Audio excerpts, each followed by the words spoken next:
friends and colleagues and comrades, and so many of you who are here today. The list is very long, but just allow me to give recognition, not because we belong to the same intelligent group, but because of the age. You know, in our presence, we have the stalwart of the Pan-Africanist Congress, and I will ask him to rise. And I'm not trying to promote the PAC, but I want to recognize the age that is in our midst. And that is none other than Bratomi Muhajan.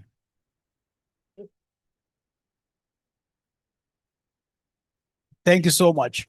You know, he's got such a beautiful genes. One would not say that he is running for the 80s. And then, of course, we have my brother and friend, that's Advocate Kalipile Usizani. I would like him to rise. And all of you colleagues present here, just give yourselves a big round of applause. For my sins, and those who never stood in front of me in class, it's such a pity that you missed a lot. I have a young student who was in my class in the 70s at the University of Fort Hare. And the name, I still remember her very well, Matilda Ntombizodumo Kasela.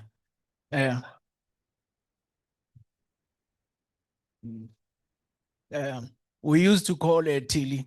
And I'm not going to tell you how good she was, but all I can say, like all students, she was a very naughty little girl. Ordinarily, I would have stopped, welcoming you here, but, when you have been requested to say a few words, you have to spice, and not spouse, you have to spice the words. And so this is what I'm going to do. But what then do we understand by a book launch? This is my definition. A book launch is a marketing event, a ceremony, a function at which a body of knowledge contained in the book is made accessible for public consumption, for feeding the mind spiritually and intellectually. And if you Google, you will not find that definition.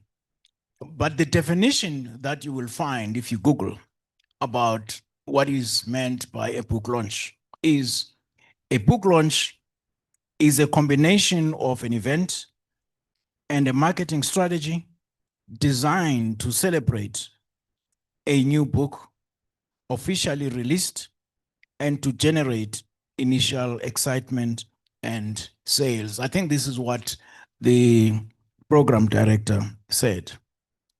By this launch, we want to change the old notion of saying if you want to hide something from a Black person, put it in a book. We want to move away from that because that is not true. And then, of course, I will support my argument by saying the first university in the world was, in fact, in Africa, in Morocco, in 859 AD. That is the very first university in the whole world. And so how can then people say and assume that Africa is a dark continent? It's all nonsense. Africa is a cradle of knowledge, and Africa is an oasis of knowledge. Kodwa ke thina nto zaziyo asothuka nganto.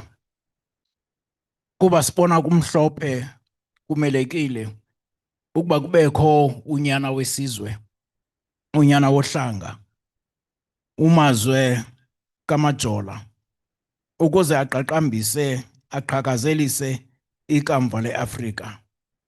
Kungoko sisithi kuwe Macingwane, Nqulunga, Nyanda yomkhonto, wena Ndabezitha, wena Phakade, Yeyeza, Ndlala, Chochubeko.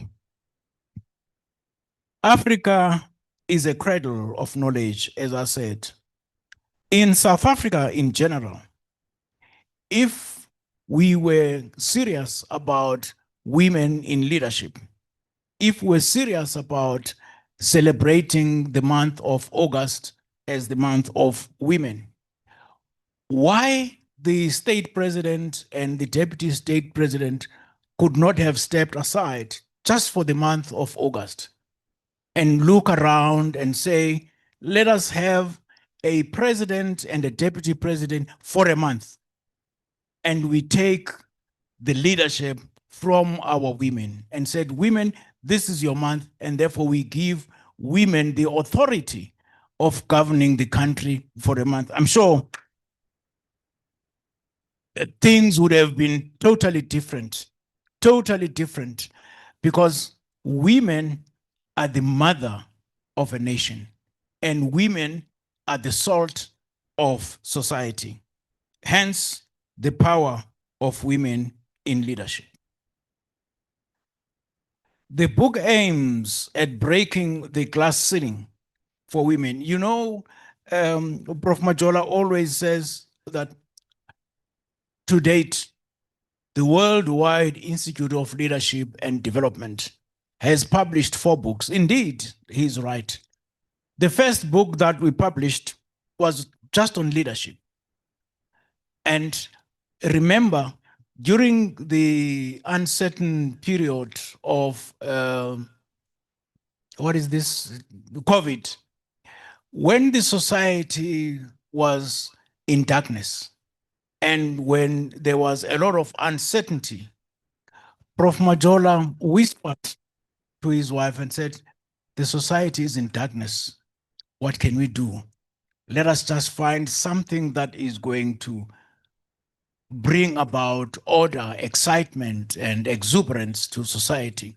And the idea of the evening master classes was then germinated. And out of those conversations, we now produced the first book on leadership. And the second book was Women in Leadership. And the third book was the 5 presidential epochs post-1994. And then, of course, today's book, The Power of Women in Leadership. So one can see that 50% of the work that we have done has been and is about women. That's our commitment.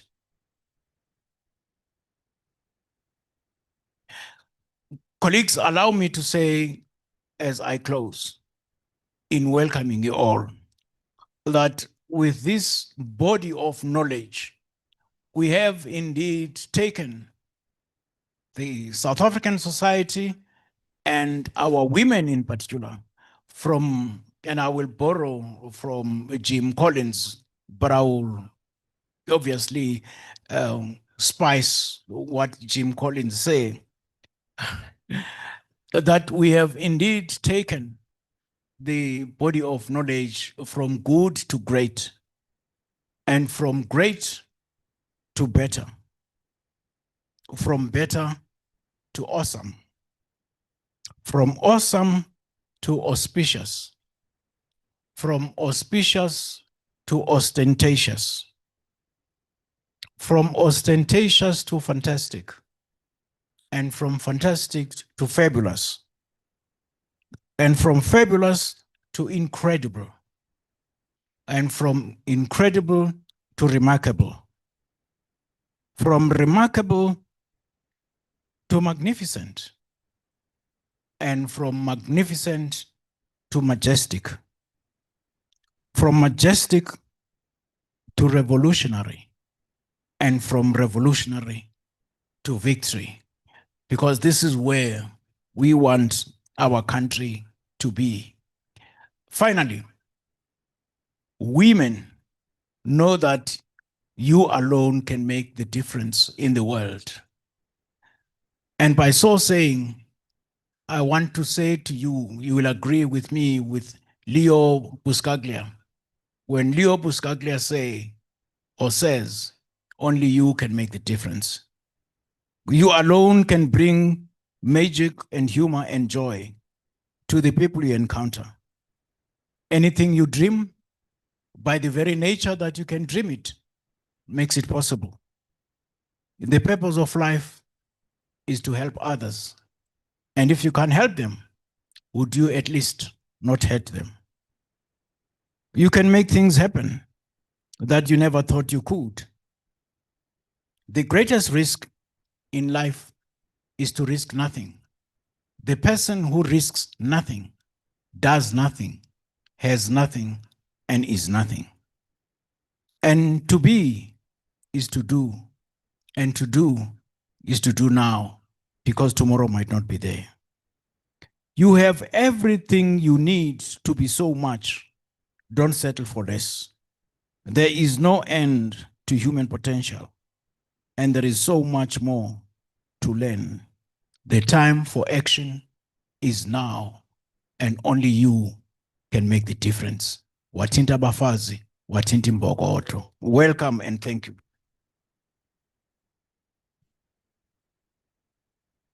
Spice. Wow. Poor mom. Wow, such a spiced tribute. Thank you so much, Jingolwazi, for those powerful words. Actually, you have set the tone so powerfully. And thank you so much for emphasizing that and reminding us actually why we need books such as this. Because actually we need them because, you know, it is more urgent. The transformative agenda, it's so urgent. The birth of this idea, Prof came through this, was birthed today, that we must push this a recommendation that has been tabled there today, that next year in August, let's write a petition and say, President and the Deputy President, Dedani, can you give the woman a chance just for 1 month? And I believe you me, things will never be the same. We have had, thank you so much, Prof.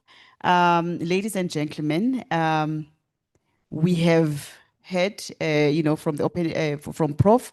Now I want us then to turn to the voices of the contributors, those that poured their lived experiences, that poured, you know, their research, their vision, their insight into this book. Most of you today did not come to listen, you know, to me, but mostly you came to listen to the contributors who have made this book, or who have breathed life into this idea that Prof, birthed and was a visionary behind it. So without any further ado, we are going to call upon Usi Sylvia. I was taught, earlier how to pronounce her surname. I must not rush it. Mamorare. You know, so that deserves a round of applause for a girl from KZN. Onolimo Qinile. Mamorare, who's the president of the Institute of People's Management and is a leader who embodies service above self. So her chapter in this book, it's titled Leadership Journey Encompassing Servant Leadership, reminds us, and she's going to unpack it further. She reminds us that true leadership is not about titles, but about serving others with humility and purpose. Please join me as I welcome Usisi Sylvia, Mama Rare.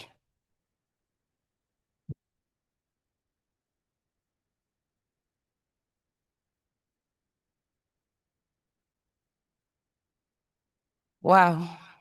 How do we start? This is the day the Lord has made. Thank you so much. And I think what I need to say before I could even start to gender into what you are asking me to do. First, let me extend my profound gratitude to you, Prof. Prof, you are really epitomizing an important aspect in terms of the encouragement and the issue of leadership. And I think today, after listening to you, Prof, I think it's even being emphasized to the fact that it's not only leadership, but it's more in terms of emphasizing women in leadership. And that's a very important aspect, I think, for all of us and for us as women. It's a very good privilege for us to be given just this opportunity when we are approached and told, write a chapter for the book. Prof, when you speak to us, we attend obviously the leadership talks. We attend every Wednesday and we hear the different topics and the learnings that we're getting about leadership. But it also becomes so different when you now approached by someone of the caliber of Professor Majola, who says to you, think you did a good talk and I would like you to write a chapter about it. I sat there and I went, wow, really? Is Prof now really just trying to give me a confidence, or is it because like you don't expect it from yourself? You actually just see yourself as having to be part of sharing what you have experienced, what you have gone through. And when Prof said that, write a chapter and share it with the people, I then said to myself, I better do the best. And Prof, I did the best that I could. And thank you for that opportunity. Yes, I think you are right, Program Director. I want to thank you because it is important that we need to acknowledge to the fact that the book that we are launching today, it's more a collaborative masterpiece from the esteemed different women leaders. All the authors that are writing this book today, I do honor them. Especially, I honor them again on the month of the women. This book, it is actually a unique blend of leadership perspective, elaborated mostly by the phenomenal women who have been there and who have done it. They have said that we are sharing the experience, the learning lessons, and what we have gone through as leaders in the nature of the jobs or the spaces that we once occupied. And I think it is such a good opportunity that we actually take that responsibility to say, whatever that was a learning lesson that was learned out of a mistake, let me make sure that I share it up front so that those that come after us, they don't commit that same mistake. And that's a very good opportunity, basically, for the women in that. I'm actually seeing this book again as a testament to the power of collaboration and the shared passion that's striking a very collective wisdom of leaders. I have tried myself, as soon as you send us the bit of a draft, I looked at the chapters and I looked at every topic. And as I moved from one topic to another, I was going, yo, I wish I wrote about this topic, And then when you read the other topic, you go, yo, this one is like, much better. So I think if one has to say it, is that I would share the sentiment as your program director, that please get the book. Get the book because it just takes us through a lot in terms of what we need to learn. Yes, it's true. I have written on the journey of a servant leadership. And for me, I could resonate very well with that. And maybe if I should just give a bit of a background of who I am. Obviously, I am an African woman. Obviously, I have and I come from the roots of Africa, and I have been born and bred in Africa. And all my learning, my experience, and everything are from the African roots. I happen to actually be born in the family that has the roots of a royal. So I am a grandchild or a great grandchild. I come from the family of the Mampuru, and I think most of us in this room, you will obviously know about the correctional services named as Hoshi Mampuru too. Okay, just to say it, that's my great grandfather. We can say it here basically with the fact that it is named after him, but obviously the circumstances of it having to be named after him are not something that we are proud of and are something that it is a sad story, which I would like to leave it for some other day. But what I want to share today is actually the concept of a servant leader. You know, when we speak, in my sense, is that when I wrote the book, I had thought of the journey that I have traveled myself as a leader.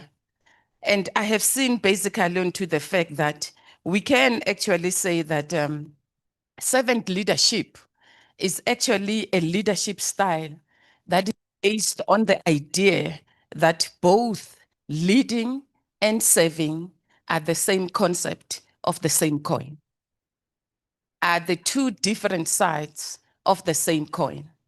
So you lead and at the same time you serve.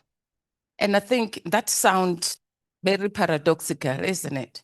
Because how then do you lead while at the same time you are serving? But I can say that with the experience that I've been through, with what I have learned and what I have seen as a leader during my time in the corporate world, I have actually found that to be a very good tactic of learning, of leading, that actually gets you to have your followers following you with an understanding, with the respect, because you tend to lead them with humility. A servant leader is someone that we can say that has the ability to actually lead, but that is preceded by the willingness to serve. So serving and leading are basically on the two different sides of a coin. When we talk about leading, what comes into anybody's mind is the issue of power. So a leader has the power. And yet on the other side of the coin, we talk about a servant. So a leader in its nature, she will give instruction, while the servant on the other side is the one who receives and takes instruction. The leader has got power, while it is the opposite when it comes to a servant. But now in one person, in an environment, you have to lead both and work in the same concept, in the one and the same time of the role that you are leading. And this is what actually makes what I have found as a servant leadership as one of the aspects that are so critical.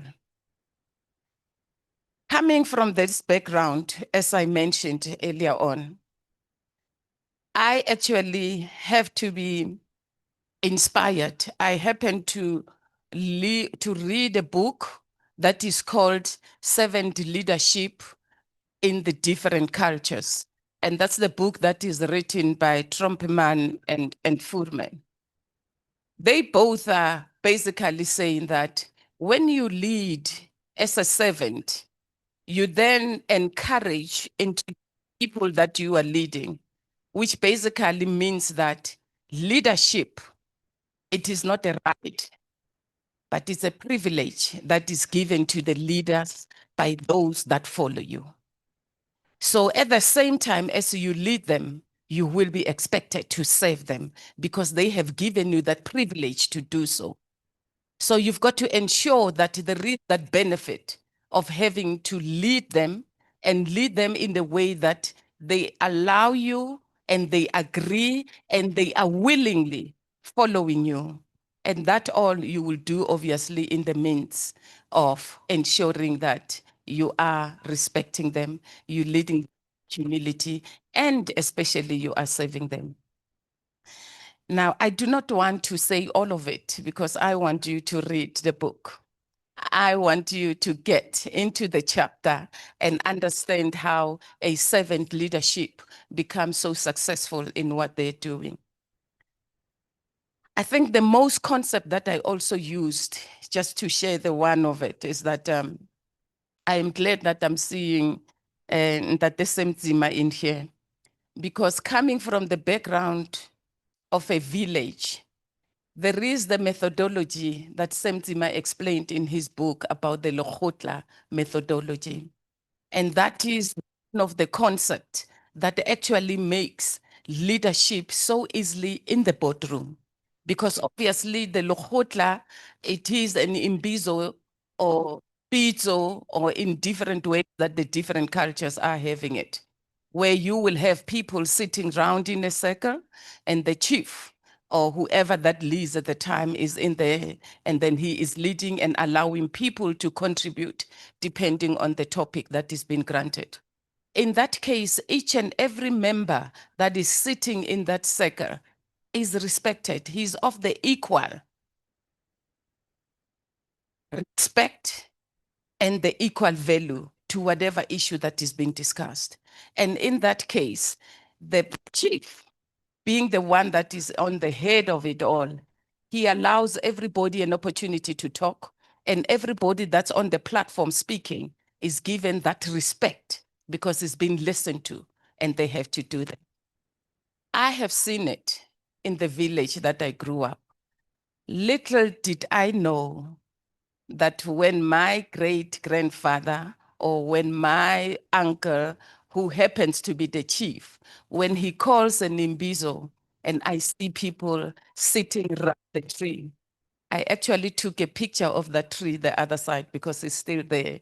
So I sent it to Ntate Zima and I said, look at the picture where the entire village meets to and discuss the issues. But that same concept is the concept in the boardroom. The same that happens that when you are in the boardroom, as a leader, you are then allowed to have everybody who comes in that boardroom to discuss whatever strategy or the business direction or the objectives of the organization that has to be shared with the workforce. You allow them to have an input. You allow them to own it because each and every one of them would have been given the equal respect in terms of the skills that they have, because you have hired them for those skills that they are doing.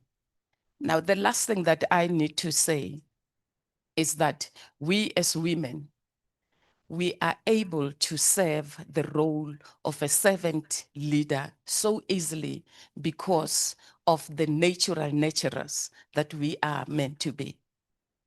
I listened to you, Tibello, I don't know where you are, when you spoke yesterday and talk about the fact that women are nurturers. You know, I always take it coming from my background of being a religious person, that when Jesus epitomized with the statement that I am not here to be served, but I am here to serve. So we find it very easily to serve. So as a leader, while we serve as the natural naturers, it makes it so easy for us to emulate all those traits that encompasses and brings everyone into the picture with that respect, with that willingness, while at the same time, yes, we are conscious to the fact that we are leading them. And with that, I would like to encourage you read the book and learn more how successful servant leadership can make your business successful. I thank you. Thank you, my dear. Thank you. Wow. Thank you so much, Cecilia. You have really challenged us to rethink servant leadership. Thank you so much, and for reminding us that service is the heartbeat of leadership. So let me not add, minus, divide, multiply to what she has said. Ladies and gentlemen, next, we cross borders to Nigeria, where our next contributor as well is shaping leadership in the African continent and globally. So please join me to welcome Prof. Hopefully, I'm not going to butcher the name, but I'm going to say it slowly as well. It's Professor Chioma Blaise Chikere. Okay.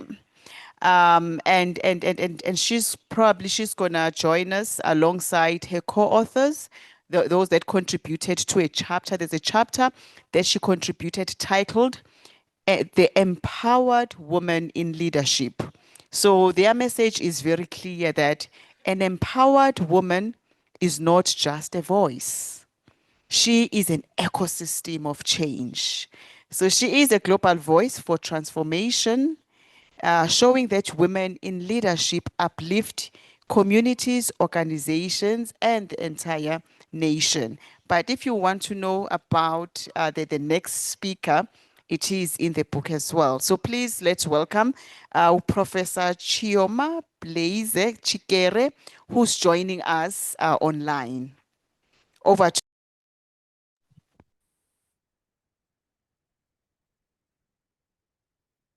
Good afternoon, everyone. Can you hear me, please?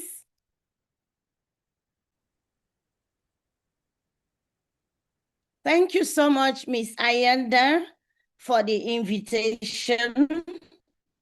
I hope you can hear me. And I'm equally very grateful to our Pan-African leader of leaders, like I call him, Professor Mazwe Majola. I thank him so much for what he is doing across Africa and beyond. I've not met Professor Majola in person, but we connected virtually. And I was equally opportune to speak at one of the sessions during the weekly Wednesday webinar that he organizes under the Worldwide Institute of Leadership and Development.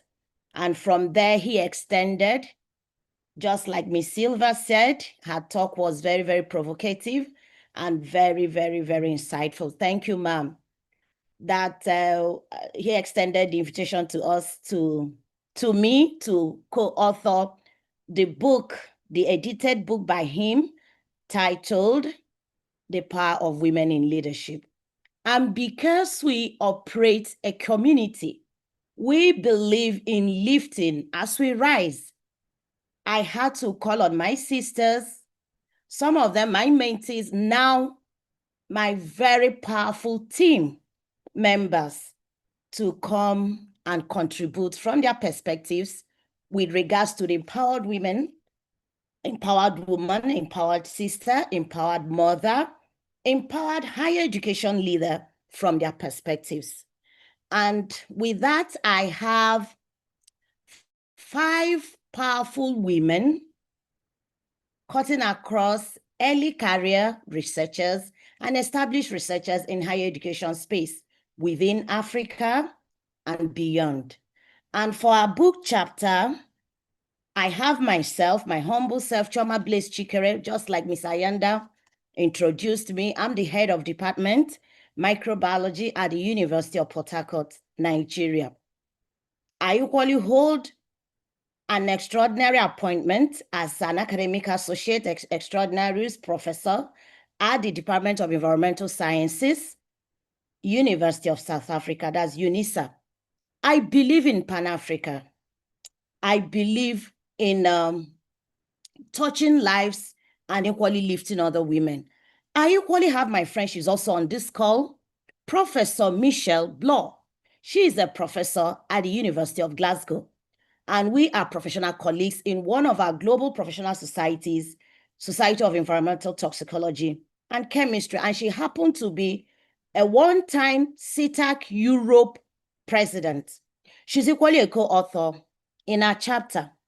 I equally have a friend and a mentor, Dr. Getty Arts.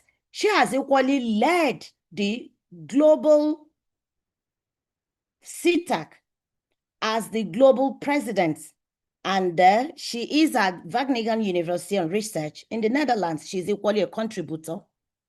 I have my former PhD student, now turned a collaborator, Dr. Chidimma Okafor.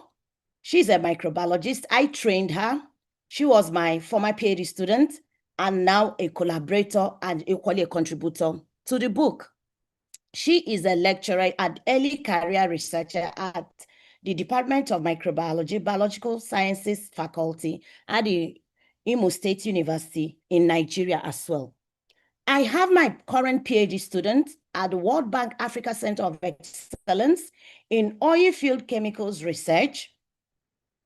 She is Miss Rosemary Abeko. She's a Ghanaian. We believe in a Pan-African lifting. It's not just only Nigerian young women researchers or scientists. She is an African from Ghana and is a registered student, a PhD student at the University of Port Harcourt. She is equally a contributor to the book. And then lastly, but not the least, my MSc, former MSc student, she actually defended her dissertation last week. She has been mentored and is still undergoing mentorship under my supervision.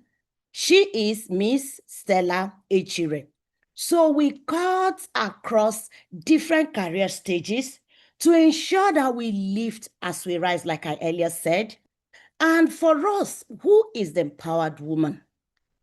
What do we mean by empowerment from our perspective in our chapter? We feel that for a woman to be empowered, that means she will feel safe in her space. That means she will embody confidence and independence. She knows her worth. She stands up for her beliefs, her principles, her values. She shows up and she shows out her talents fearlessly. She pursues her goals without relying on external validation. She believes in herself. This empowered woman will make decisions that are informed and choices that align with her values, her goals, her personal and professional development. The empowered woman shouldn't be the one that when she climbs, then she pushes away the ladder. As she's rising, she makes sure she lifts. Just like I said, our mentorship cuts across early career stages and equally mid-career stages and even established. We have horizontal mentorship, vertical mentorship, reverse mentorship that we equally learn from our mentees. For instance, one of my mentees, who is equally a contributor in the book, she has convened a session at the upcoming Science Summit of the 80th United Nations General Assembly. I'm speaking in her session, and I equally have four sessions, including hers, that I'm speaking in. And I'm speaking in her session. I'm learning from her. She's equally speaking in one of my sessions entitled Breaking Invisible Barriers. Women in higher education, leadership, innovation, science, development. How are they navigating the stereotypes in order to become and equally lend their voices to sustainability? The empowered woman prioritizes self-care. She takes care of her physical, mental, emotional well-being to show others that they can as well be well while giving to others and giving to the society. She uses her voice to speak up for herself and others, advocating for causes that promote diversity, equality, inclusivity, and belonging. Empowered women are not just about being perfect, they are about embracing their strengths, growing through challenges, stereotypes, and barriers, whether visible or invisible. They recognize their own worth. They are leaders. They are role models. They are change makers who contribute to creating a more equitable and inclusive society. And on this note, I will call on my friend because we looked at what the empowered woman should be contributing and who she is. What does she embody within Africa, looking at Pan-Africanism. And then my friend and colleague and collaborator, Professor Michelle Bloch, who is a professor at the University of Glasgow, equally looked at the perspective of the European empowered woman from her context. And on this note now, I'll call on Professor Michelle Bloch, she's equally on the call, to help me wrap up this. Thank you so much for the opportunity to serve. We believe in Africa. We believe in Ubuntu. We believe in the Africa we want, the African dream, the Africa we deserve, the Africa we all aspire to have. Thank you for having me. Please, Michelle, can you come on? Apologies, I'm ringing in on my phone. I just want to congratulate Shoma on putting together a really amazing book chapter and congratulate everybody on the book. Certainly from my experience of working in Europe, you know, it's far from perfect in academia, and I think we're all learning together around how best for women to strive and for leadership in that arena. And just thank you very much for allowing me to participate.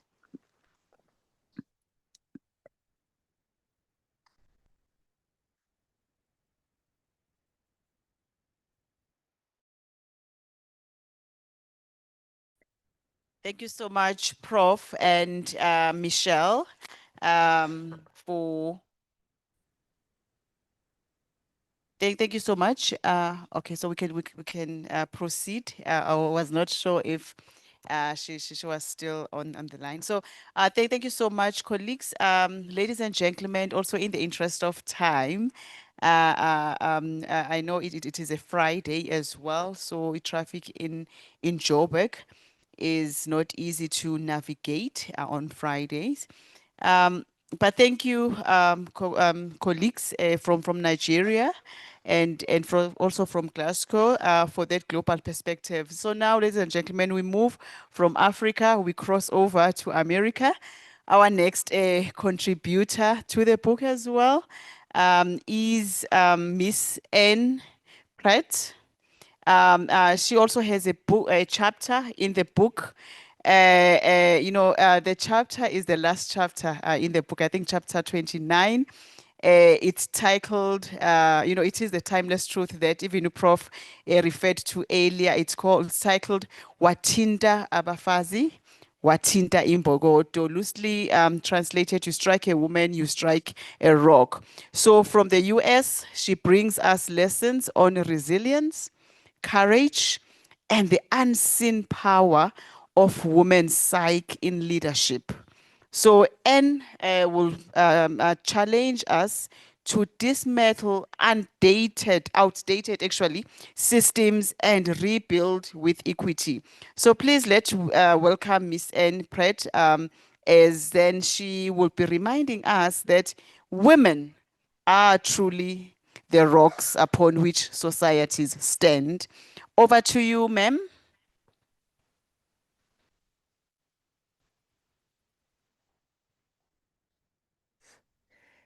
Can you hear me now? Yeah. Okay, great. Well, Demela, Lagai, Goeiedag, good day. Greetings to my fellow Africans. It's a joyful reconnection. I'm an African child born and raised in KwaZulu-Natal in an anti-apartheid activist family, and I relocated abroad to attend a Harvard Advanced Leadership Initiative Fellowship in beautiful Boston in the USA. and today I reside in the United States. As the wonderful Prof. Gordon Zad, mentioned, and, our program moderator, Watini Bafaza, Watini Imbokodo, you strike a woman, you strike a rock. On August the 9th, 1956, those were the words, the songs, the rally that thundered through the streets of Pretoria. 4 bold women stood up and 20,000 women marched alongside them. A Thursday, strategically chosen so that helpers, domestic workers, could join in the march. The march was a choreography, women dressed in their best, not out of vanity, but as a symbol of their dignity. And those women took a stand. They took a stand against the oppressive pass laws to be enacted against Black women, another handcuff of apartheid. They traveled in buses, trains, and cars. And they carried petitions that sang songs of resistance, but importantly, they stood silent for 30 minutes. It was in that silence that a powerful message thundered through the corridors of the seat of government.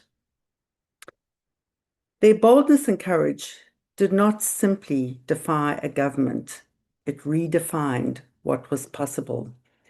So, friends, in the chapter that I have been privileged to contribute with all these wonderful authors, and please, congratulations to all of you. There are so many powerful concepts and themes and stories of inspiration.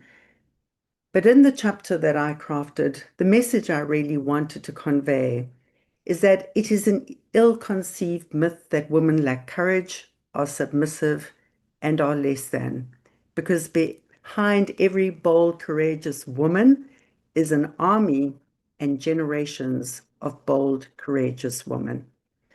Boldness and courage are a choice, and when we collectively choose it, we don't just build movements, but we transform nations, and we change the world.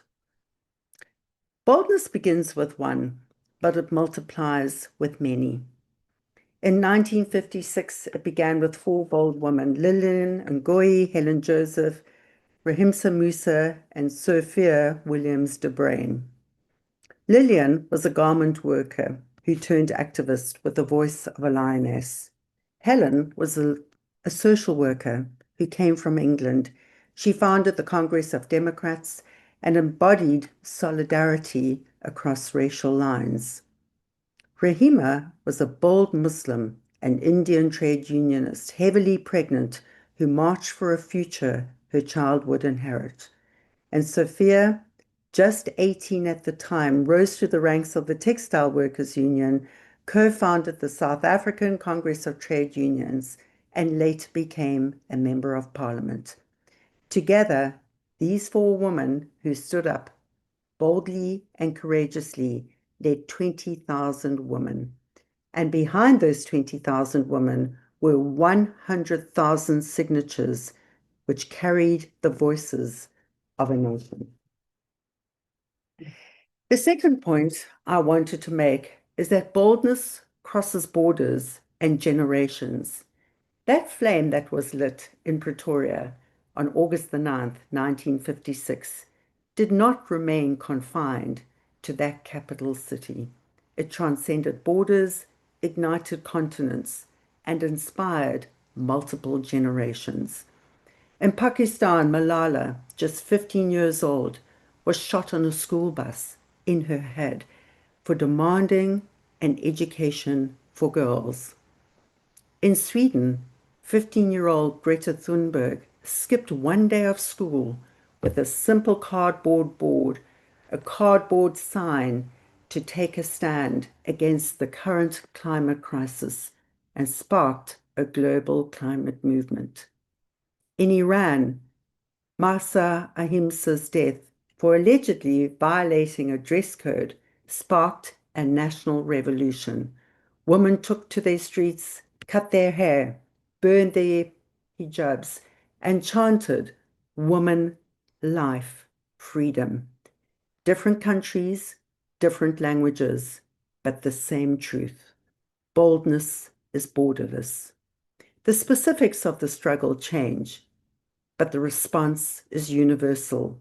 Women rising together is one of the most powerful forces for change in the world. Friends, courage is contagious. Boldness is a choice, yours and mine. It is not something you are born with. It is not a title. It is a decision, a daily choice. I've seen it on my own journey, sitting in boardrooms and in important strategic meetings, where it seems safer to keep silent rather than be more outspoken about the truth. I learnt that silence never prevents the outcome that we fear. Courage does not wait until it is convenient. And every time just one of us chooses boldness, we give permission for another to do the same. The research confirms this. Boldness is not bravado. It is a relational dance between oneself and society. Boldness and courage are close cousins, but they are not interchangeable. Boldness is a fearless, perhaps even daring risk. Courage is quieter, it's more resilient, it's more measured, the inner strength that moves us forward despite the fear. Nelson Mandela once said that courage is not the absence of fear, but the triumph over it. We are emboldened through connection, because if you can be daring, I can too. It spreads when we use it, and others encourage it. In Africa, we call this concept Ubuntu. I am because you are. Umuntu, Ingumuntu, Ingabantu. Boldness is a collective team sport. It's a continuum. We all wish to be bold and courageous and increase our range. And when others see it in us, we accomplish that goal. Friends, when we exercise leadership, it is about exercising leadership. It is not a position of power. It is a practice. It is action. It is a call to action. We are living in an unprecedented time of leadership failure in the world. Today is a day not only in my beloved South Africa and our beautiful African continent, but in this pivotal global moment, a twin pillar moment of despair and hope. As I mentioned, I was born and raised in KwaZulu-Natal in an anti-apartheid activist family. My mother worked in black medical education. My father was an adventurer who sailed from England in a boat and came to Africa because not only loving adventure, but he had a great love of the multicultural aspects of African people, its wildlife, and its possibility. As a child, our family were followed by state police. I remember one evening my mother being late home from King Edward Hospital and hearing the policeman at the end of our driveway. I could see his silhouette under the street lamp, the helmet on his head and the gun on his hip. I could hear his boots crunch on our gravel driveway, and I remember feeling afraid. It was a tiny bit of the fear and oppression that so many bold and courageous women and men in our country faced on a daily basis. Our dinner table, our humble dinner table, was very much a conversation around the social circumstances and the politics of the day. I remember as a child praying for the day that Mandela would be released and dreaming one day I would meet him.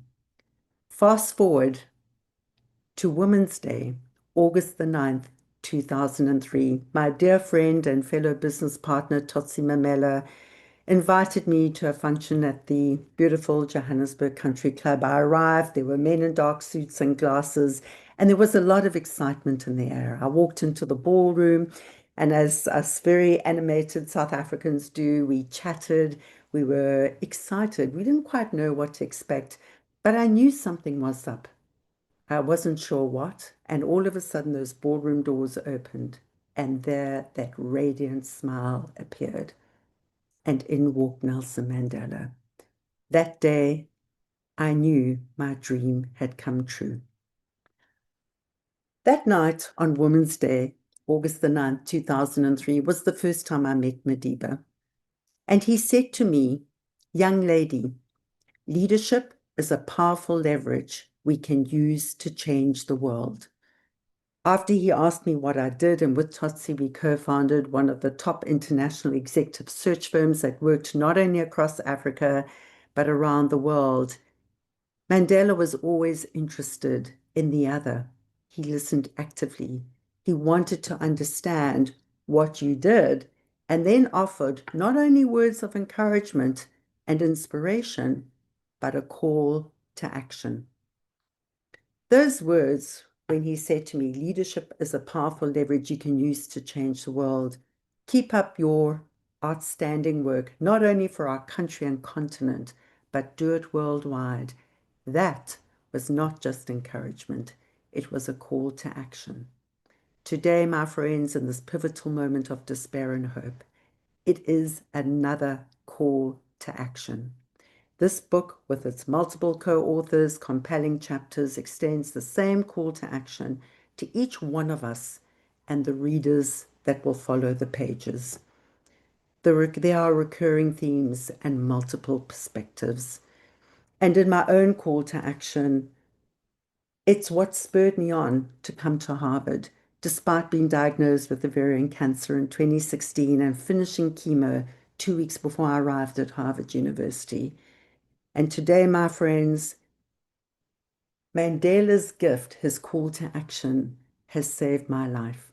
2 years ago, March 2023, I was diagnosed with stage 3C cancer. I took Mandela's leadership blueprint, work that I've been working on since interviewing 10,000 leaders across the African continent and beyond, and I take his blueprint and mindset to get out of a depth of despair through a window of hope and devise and implement and live a plan of possibility. Just July the 8th, the miracle news erupted. I burst into tears, not out of fear, but out of gratitude and awe. No detection, no recurrence, no metastatic cancer. That one bold step to take on Mandela's call to action, to move through the fear, to come to Harvard and to work with incredible change makers around the world, saved my life. So what I would like to say in this remaining time together is that I really would like to honor Prof. Majola, because as we say in Africa, Prof, it takes a village. To the women in the room, please raise your right hand.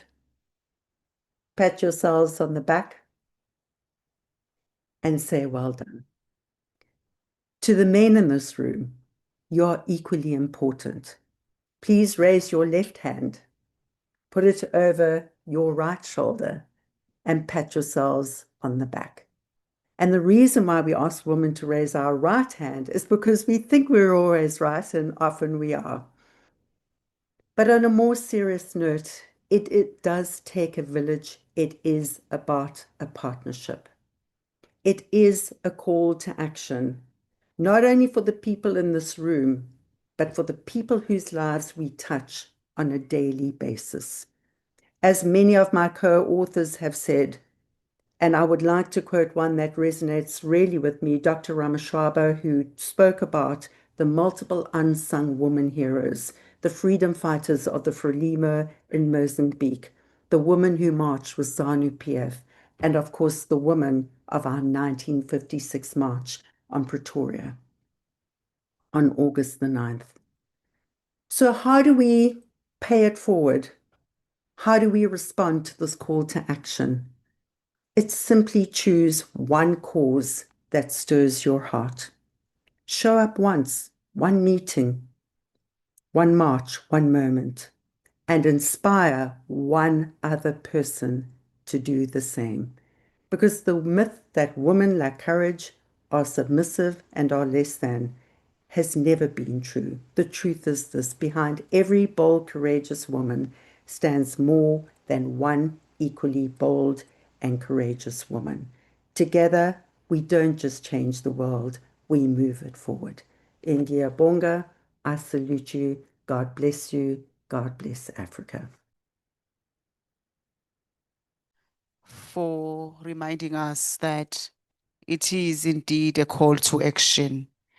With that, we move from resilience. We have been reminded that women are resilient. Women are courageous. It is a call to action to be courageous. So we are going to move then to Dr. Claudel von Eck, not Van Eck. I don't make that mistake anymore. Dr. von Eck is the founder of Brave Inflections, and her chapter also is one of the most groundbreaking in this book. It's titled Women Navigating Menopause in High-Powered Roles. I serve with her in the board of ESCOM. She chairs one of the HR committee. At ESCOM, there is a policy on menopause. She pioneered it. That's how she's passionate about the topic. Indeed, it is a topic that feels like a taboo for us women to talk about it. But what I like about in a chapter, she reminds us that authentic leadership embraces vulnerability and transforms it into strength. So her voice breaks silence that too often hold women back and gives us a vision of fearless and inclusive leadership. So please join me to welcome Dr. Claudel von Eck. Thank you very much, Program Director. And doesn't she look fantastic? I want that dress. Absolutely. My sisters, good afternoon. I see you. I bow to the divine in you.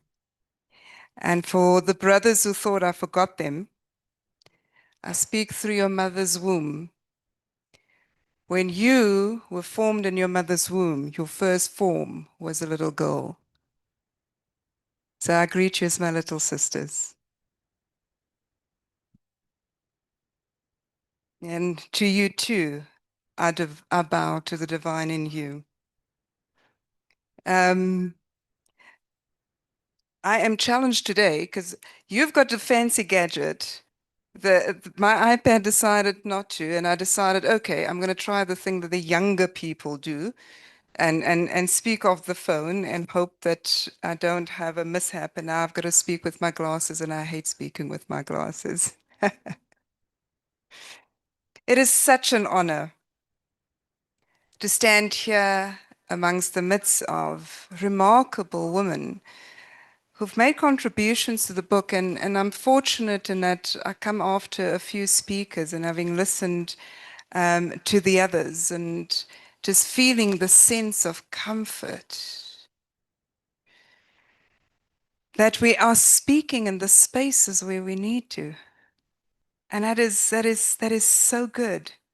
Each chapter tells a story of courage, resilience, leadership, and display of matriarchy. And I'll explain why I'm using the word matriarchy, and please don't take it in the context of the opposite of a patriarchal system. My contribution focuses on a subject that, as the program director said, has been kept in the shadows for far too long. The big M, menopause. And I want to focus on why it's not just a personal matter, but a leadership imperative.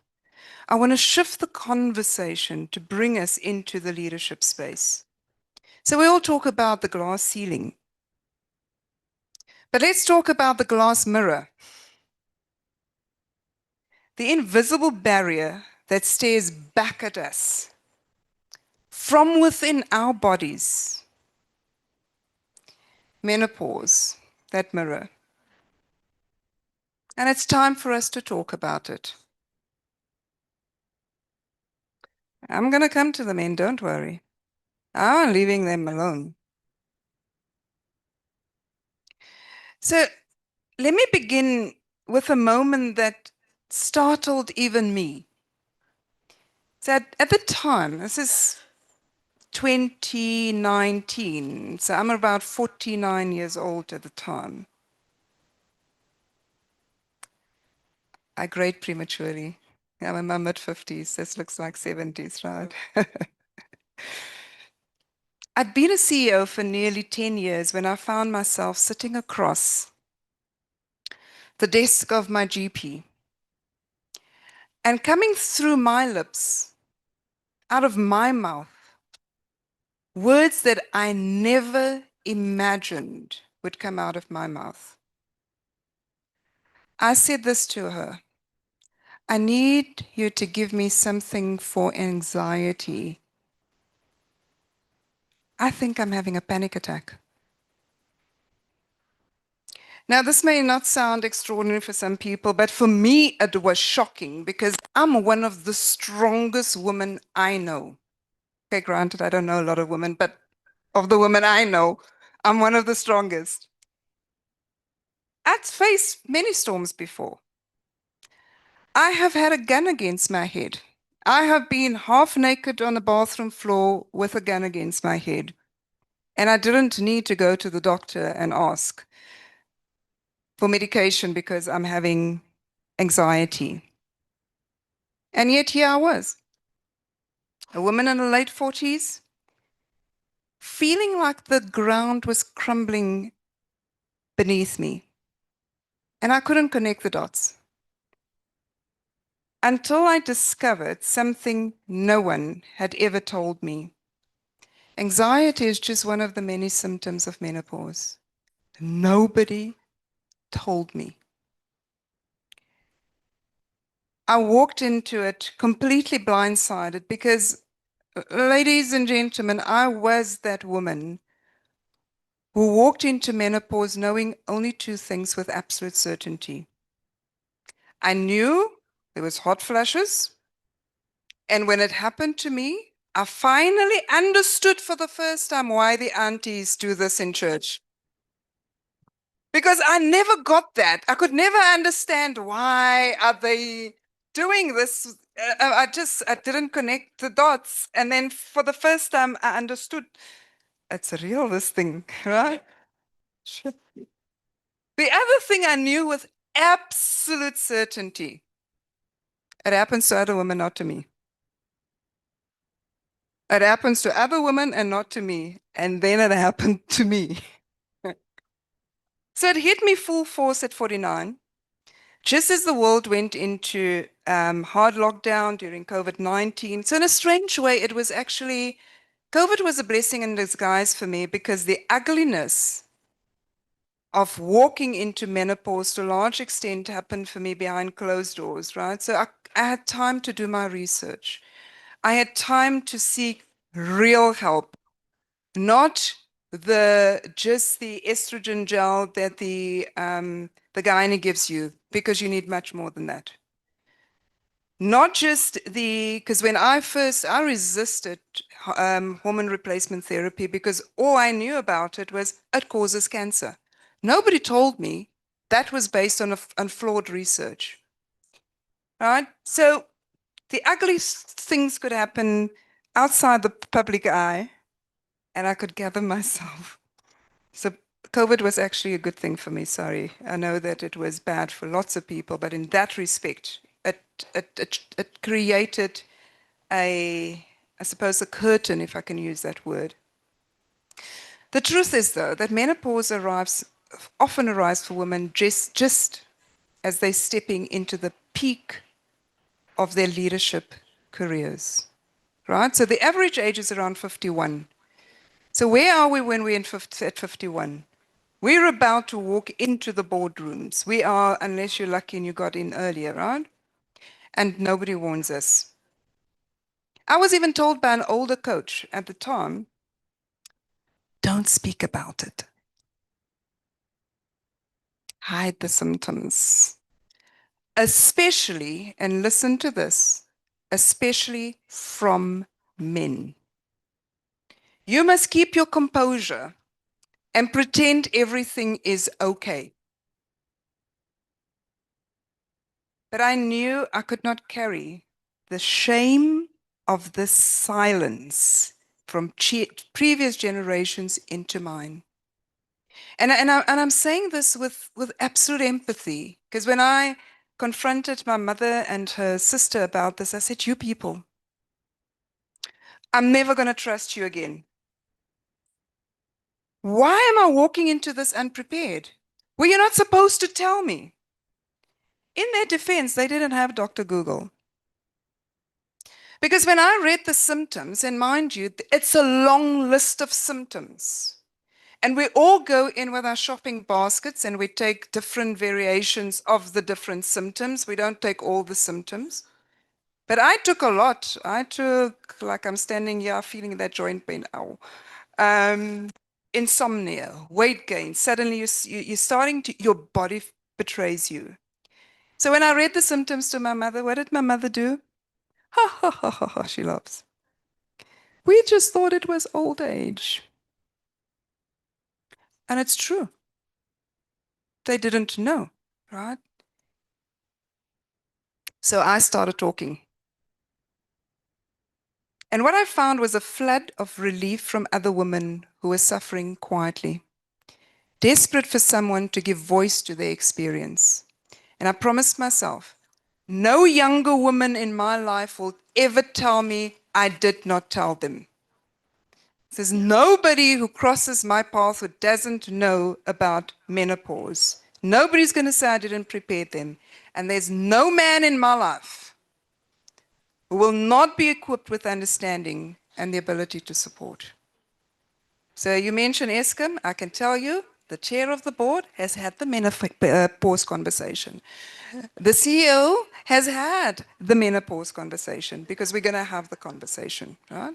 So it often arrives just when we are in our professional peak, as I said, right?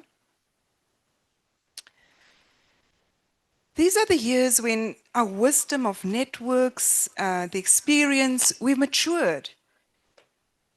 And when organizations need us the most, that what organizations need is the seasoned woman. Yet, at this very moment, many of us encounter symptoms that can feel like betrayal from our own bodies. Brain fog that makes you forget the word you used 1,000 times. I have that all the time. I someone speak Fanagalo if I can't remember. Because imagine you're sitting in a board meeting and it's a serious board meeting and you're trying to express yourself. You know what you want to say, but you can't get to that word. Now you must find another word. Or you must explain this thing. You know? Or like in my case, I often stand on stage and I'm like, so what's happening is I'm talking, but also in the background is find another word to express yourself. It's terrible. And if you don't know what is happening to you, it drains you of your energy when you have these sleepless nights. The anxiety I've already spoken about, that suddenly shakes your confidence. So what happens is your estrogen is, well, all three of your major hormones have dropped, right? But when your estrogen drops, your counterbalance to your cortisol is no longer the same. So the cortisol spikes, and suddenly you feel anxious in a board meeting where you normally would have stood firm. It doesn't mean your courage has diminished. It means your body's not working with you. And if nobody's explained that to you, what happens? You then feel diminished and women walk away. So imagine at night when you wake up and you feel the sun is shining inside of you and it's July. It's like, these are not signs of weakness. They are biological changes. But the interpretation of these changes in the workplace often adds insult to injury. And this is why I'm saying it's a leadership conversation. Instead of asking what support is needed, colleagues whisper. They whisper, like, maybe she's losing it. So instead of empathy, there's judgment. Instead of structures of support, there is just silence. So let me give you a stark number. 1 in 4 women in leadership positions consider leaving their organizations during menopause because they lack support. 25%. So think about, if we were to put this in real terms, if we talk about your retention issue in terms of leadership and the risk to the organization when you lose leaders, how many risks sit at a 25%? It's a huge risk, and yet we're just ignoring it. So it's a business reality when women leaders step back. Organizations lose far more than just a head count. They lose diversity of thought. They lose the balance of empathy and collaboration that women so often bring. They lose market opportunities, innovation, and trust. So we need to see menopause for what it is. It's not a personal inconvenience, but a systemic leadership issue. So we're not just talking about theoretical issues. We're talking about lived realities of millions of female leaders today. And the question is, will we allow menopause to continue cutting women down at the height of their power? Or will we build organizations that carry women through this stage with dignity and support? So in my chapter, I'm giving you some advice in terms of what you can take into your organization so we can transform it. Right? What are the policies that we bring into play? And it's really this. Remember I said earlier on, I used the word matriarch. And we're going through a transition. It's called the big M, menopause. As we're transitioning to what? To the next big M, to become matriarchs. So that we are the strong leaders that we need to be. But we also need to call the men in organizations to action, right?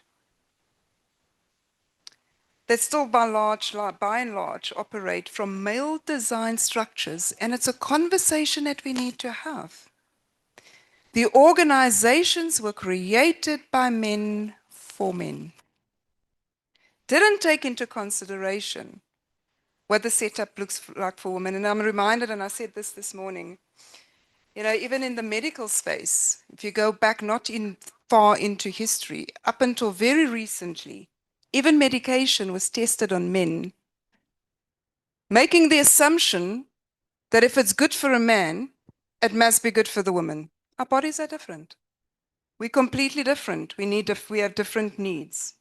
So once again, menopause is not a woman issue. It's a leadership issue. It's an organizational issue. It is a human issue. Because if we are the ones who carry the life, if we are the ones who've got to bring the children into the world, we are the ones who have to deal with the consequences to our bodies. It becomes a human thing if we talk about all of us in this boat together. But there is a hopeful part. What I'm personally finding is that more men are open to learning than we think. The problem is we cannot teach the men because we don't know ourselves.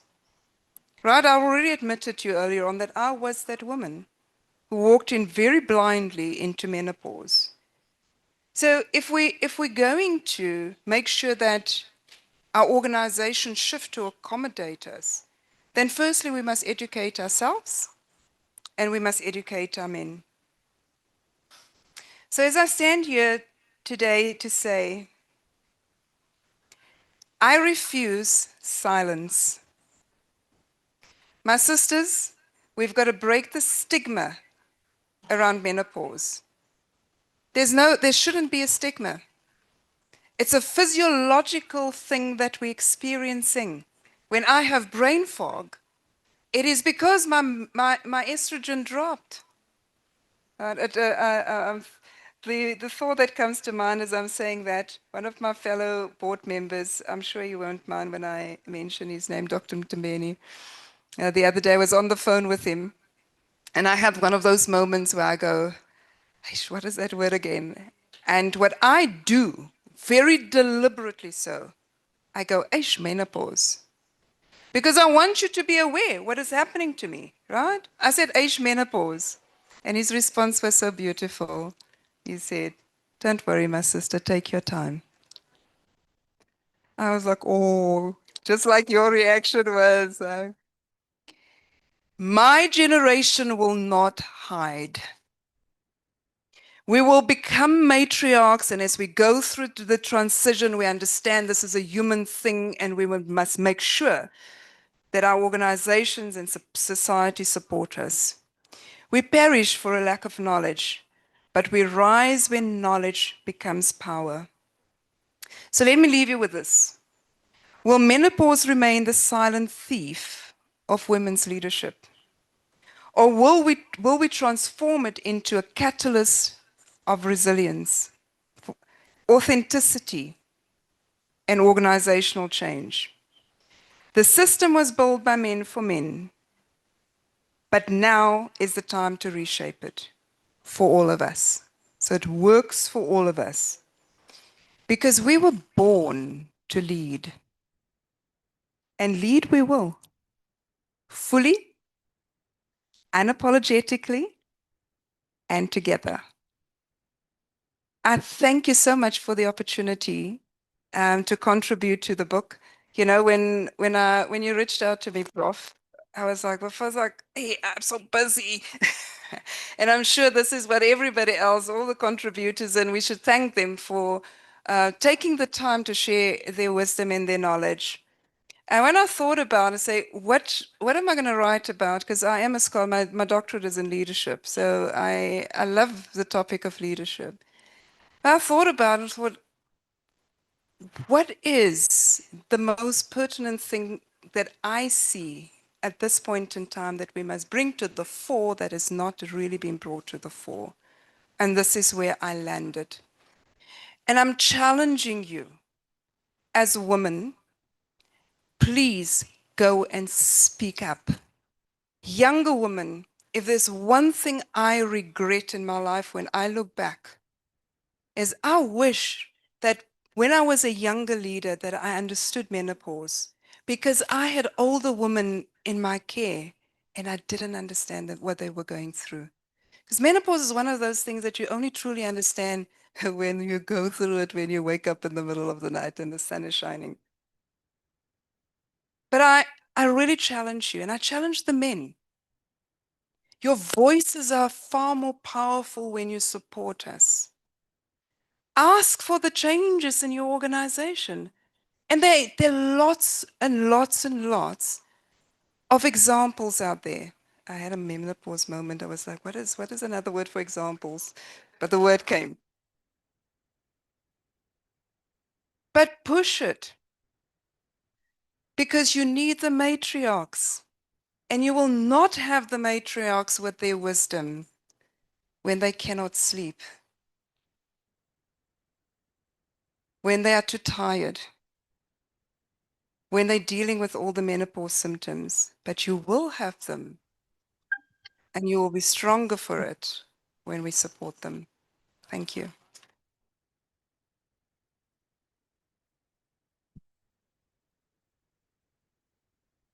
Wow. Wow, you have spoken for all of us. Can't wait to get into menopause. For me, bring it on. Thank you so much, Dr. Von Eck. Von Eck, indeed, She's an advocate on the subject, and I mean, she brought, this topic in the boardroom, and all of us, I was like, huh? But really, we are looking forward into reading your chapter in the book. Wow, this book, Ndabezitha, there's a scripture in Esther. I'm a born again Christian, so so there's a scripture in Esther that says, "We are born for a time as this." This book is a gift for this generation and generations to come. Today, as I'm listening, it's like, this is a movement. You have started something. This is what we are going to be remembered for. Today, we are rewriting history. Thank you so much to all those women that have contributed to the book. And I know that in the interest of time, and we might not have been able to hear from all of those women that contributed. I think it's about 29 chapters or so. I mean, there's so much that you can read about, about leadership. It's all centers around, women leadership and leadership, as a whole. So it is the book. Please don't forget to get the copy. It's titled "The Power of Women in Leadership." Maybe I might give an opportunity, two or three. Other book contributors that are here in the room. I think I had met Sister Tendai, and there's my sister here. Yes, if you can just 2 minutes, humbly so, that you can also just share about your chapter. And I will also just want to hear from those that are online as well. Just 2 minutes. Okay. Then you'll introduce yourself and you'll introduce, the chapter. Okay. Oh, you're looking beautiful. Let's clap hands for me.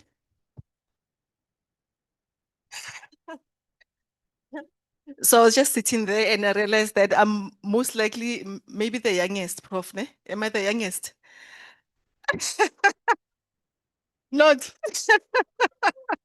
Because I'm just hearing a lot of wisdom and I'm like, I'm actually a mentee today because all the contributors here, I'm listening and I'm like, wow, this is amazing. Just listening to, older women, lots of wisdom, leadership on its own, just that concept. I came with my own mentees today. Ladies, please stand up. Leadership and mentorship go together. Yes, these are some of my mentees. I have quite a lot of them. I think we're about 20. There's 20 of you, right? So I brought them to learn from the ladies here to see how leadership looks like, so that they're not just hearing my voice. They must see that what I tell them is a real thing.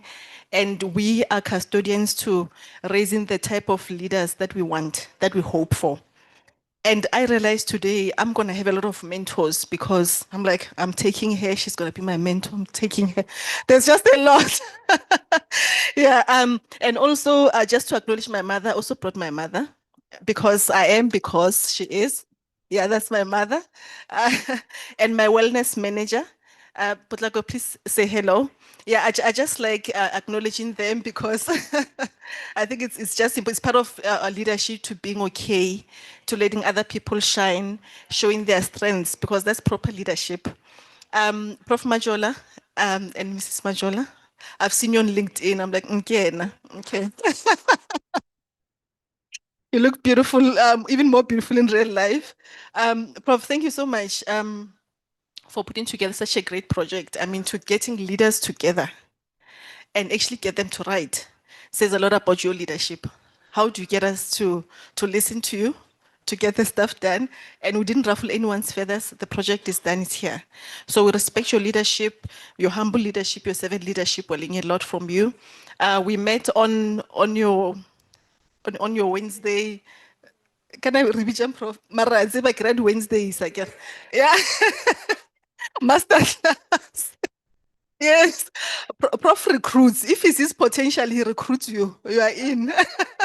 So we met there. Thank you so much.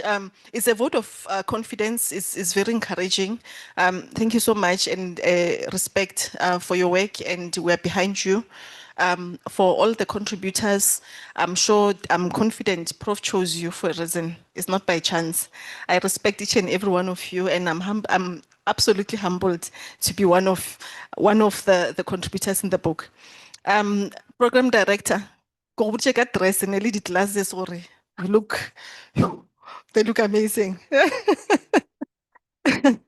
And to my fellow co-authors who have already spoken, I've taken a lot from you. From each and every one of you, I took something, and that's why I'm saying I'm so humbled and inspired. Even the ones that who joined us online, we appreciate it and we are blessed. I think just to connect quickly, what Dr. Von Eck said is amazing. That's what I'm saying. I'm also taking you. I don't want to say a lot, and I think as a young one, I mustn't talk long like the older ones. I'm not going to be long. The older ones went on a bit, so I'm going to be young and short, right? But just to connect to what she's saying, I'm just going to read a bit from my book because I also know my weakness was, I don't know if it's a weakness or strength, but I can talk. So I'm going to just read so I don't have to talk to save time. So on page 449 is part of my closing. I write, what about the menopausal period? It is, oh yeah, just to introduce myself, to give context. Sorry. So I'm Dr. Witumelo Petla. I'm actually a medical doctor. BB. I'm known as Dr. BB. So I'm a medical doctor by profession, and then I went further to do an MBA. So I've got interest in, in healing and business. So I called myself a doctorpreneur. So I do both. Ke tswa Sekhukhune gae. Papa ka kwa ga Mampuru. Ke go lo bolela ka re, hashtag. Okay. Papa ka kwa ga Mampuru, mama ka kwa ga Mogale. Ba tswa Sekhukhune bedi ba bona, and then ke nyetswe ga Phetla. Le bona ke ba ga Sekhukhune. So my special interest is around oxidative stress. So the root cause of disease, which therefore eventually causes dysfunction in everything else. Because if you are not okay physically, unfortunately, you cannot engage in all your roles. I've started. I'm formulating my own nutritional supplement after a discovery of realizing that even as a doctor, you guys as our patients feel like we fail you because we also can only give you what we know. And now we found ourselves in a place where we have to do our own research and learn. We are learning ourselves as doctors. I mean, just talking about menopause, I was presenting 2 days ago, and I've had to learn from scratch about menopause. So our supplements are the solution that we've created because now there's science around this. There's actually something that you can do before we even start with the hormones. There's corrective measures that we use. There are tests that we can, specific tests. Just so while you hear vitamin D and ferritin critical, everybody must know that vitamin D and ferritin, because they're game changers. In whatever your age is, whatever your sex is, everybody must know their vitamin D levels and iron. Because if you don't know, we'll continue giving you more diagnosis, more diagnosis. Once we give you this one, you must know the other one is following. Once we give this one, the other one is going to follow. But centrally, we're discovering that vitamin D is actually central. Vitamin D is from the sun. But because of work life dynamics, everybody's even now we're under the shade. We're hardly in the sun anymore. And I never understood for the longest time that the evolution of disease for Black people has evolved so much over the past 30 years. And then I realized democracy has everything to do with it because everything changed. More and more Black people are capable now. We have cars. Having a car, every patient walks into my room who has a car. I know the vitamin D is low. And it would look like it's magical, but logically, if you think about it, when are you going to get your vitamin D? Because if you have a car, it means you have a job. If you have a job, it means you're in the office or underground. So this is a pandemic right now that we're not attending to, but now that we know, we should do something about it quickly. What about the menopausal period? It is very difficult to cope mentally and physically due to the change in our internal hormonal environment. You become an easy target for dismissal, divorce, misdiagnosis, and the like because of this state. Pregnancy is another roller coaster stage. General, not easy to navigate through, but we get it done. One last part. Last one, who are better leaders between men and women? The question itself is not fair nor realistic, but we always end up being stuck trying to debate it. Women are definitely great leaders who bring a unique perspective and offering, both at home and in the workplace. That is without a doubt. The uniqueness is fueled by our biological design, our neurohormonal profile, and our bodily functions because they all affect how we feel, think, and act. The biggest challenge arises when we are made to choose between the two different environments without being given the option to alter our biology. The temptation for women to compare with men, to compete with men is futile and it's not necessary. We need each other, period. Our skill set in the area of leadership is complementary. The cost is too high and actually unaffordable. It can cost us our health, sanity, relationships, sensibility, honor, and so on. And we should not allow ourselves to fall into the trap of trying to prove that we are better leaders or more capable leaders than men. We are each unique and bring complementary elements to the table. As much as we do have men and certain races that undermine Black women as leaders, there are also many other men who embrace and respect women as their counterparts. It does not have to be all or nothing. Thank you.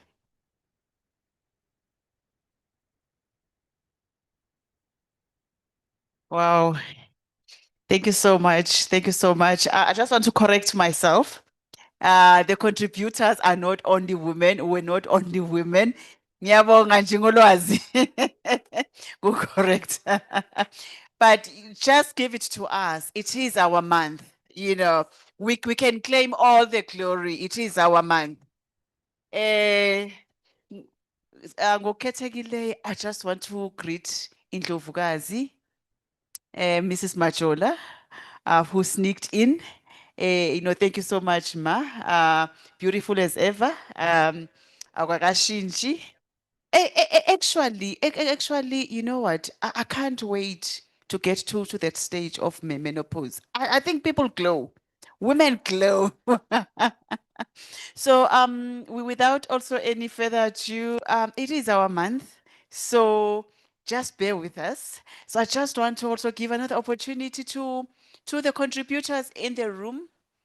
Please, just 2 minutes, because I just want to cover everyone. I like the fact that you are giving us 2 minutes because my phone dock is about to die. So 2 minutes. So my chapter, my name is Lindelwa Jabavu. I'm a leadership and team coach. So my chapter was triggered by the work that I do as a leadership coach. I coach brilliant professionals, engineers, doctors. They've done it all. They've got your MBA. They've got the qualifications. But what struck me was that their confidence levels and what is it called? I never knew about this, the imposter syndrome. I'm like, back in 1994, I don't remember us having those issues. So my message, you've given me 2 minutes. My message in my chapter is, remember who you are.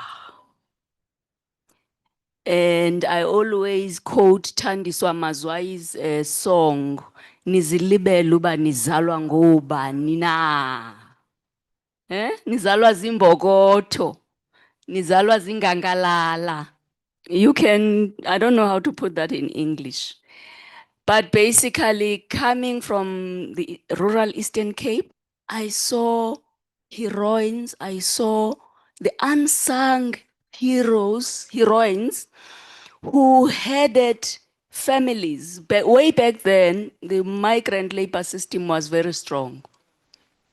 So women would head families, would make sure that children go to school, the home is up and running, right? I myself was raised by a widow. So this discomfort, and sometimes I struggle to identify with this idea that I don't think I belong. That's what our young professionals say. I don't think I belong in the boardroom. And I end up saying, you belong there, right? And you're going to show up with confidence in that boardroom. So I want to challenge all of us, because in this room, I think it's like we're talking to the converted. I was hoping that we were going to bring more young people like my good doctor. I'm going to talk to you after this. Your masterclass was brilliant. Yes, it was really brilliant. I like the fact that you've brought young people. I've also brought some young people. I've brought my daughter. I hope there's something to learn there. I've brought my two daughters. Actually, my daughter in love is also here. And my son in love is here, and my grandchildren as well, right? So yeah, thank you. For more information on this, please buy the book. Thank you. Thank you. Oh yes, buy the book. Me, you are not talking to the converted. The professionals here, they will tell you that we go through that season in life where you just don't feel like you belong. So for me, I when Prof sent me the request to moderate or to be the program director, the first thing that I did, I said, I am accepting it because I'm supposed to be in KZN, so hence I'm gonna drive later. I'm gonna join them later. But for me, I took it because I am confronting, one of my childhood traumas that I've never liked public speaking because I struggled with a speech impediment. I stutter, so even throughout my career, I've always been conscious about stuttering. So there comes those times in your journey where you really feel that you don't belong because in the room you might be the only one that stutters. So I always say when I talk to my daughter, because she also stutters, and my grandson, say, you know what, people, they will not remember your starter, but they'll remember the message. So speak through that starter as well. So I just want to get someone from the online first, and then I'll come back to you. So there is Sis Honey Mama Bolo. Ma'am? Hi, someone in the audience said they can hear me. Wow, what an afternoon. I'm very jealous and I wish I was in Johannesburg. I am in rather not so hot KZN, and I'm happy to join the session online. My name is Hani Mamabolo. I am one of the contributing authors. I'm the CEO of SIEV Africa Group. We are an integrated strategy and leadership development and coaching company.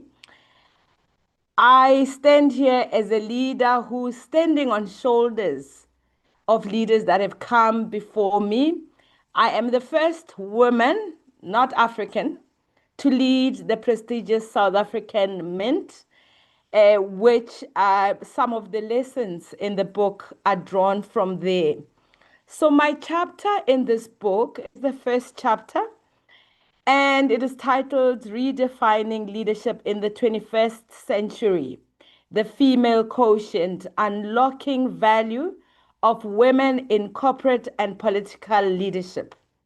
The chapter argues that the 21st century demands a new model of leadership, one that is inclusive, diverse, and values driven. Despite progress, women remain underrepresented in corporate and political leadership, largely due to outdated perceptions of what leadership should look like. The female quotient is not about numbers. It is about the distinct qualities women bring: emotional intelligence, which is an innate characteristics that we bring, collaboration, resilience, and vision. These qualities strengthen organizations, drive innovation, and lead to more equitable societies. Empowering women leaders benefits everyone. It is not just a women's issue, but a collective responsibility for sustainable growth and progress.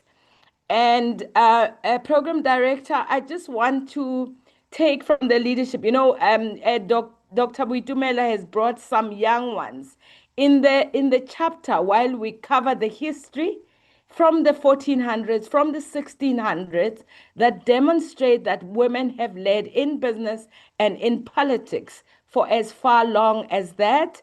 We highlight some of the barriers that women still face.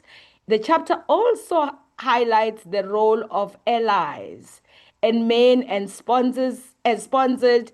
And we know that Prof is a great sponsor of women in leadership advancements and the men who contributed to the book. And towards the end of the chapter, we talk about the future of women in leadership.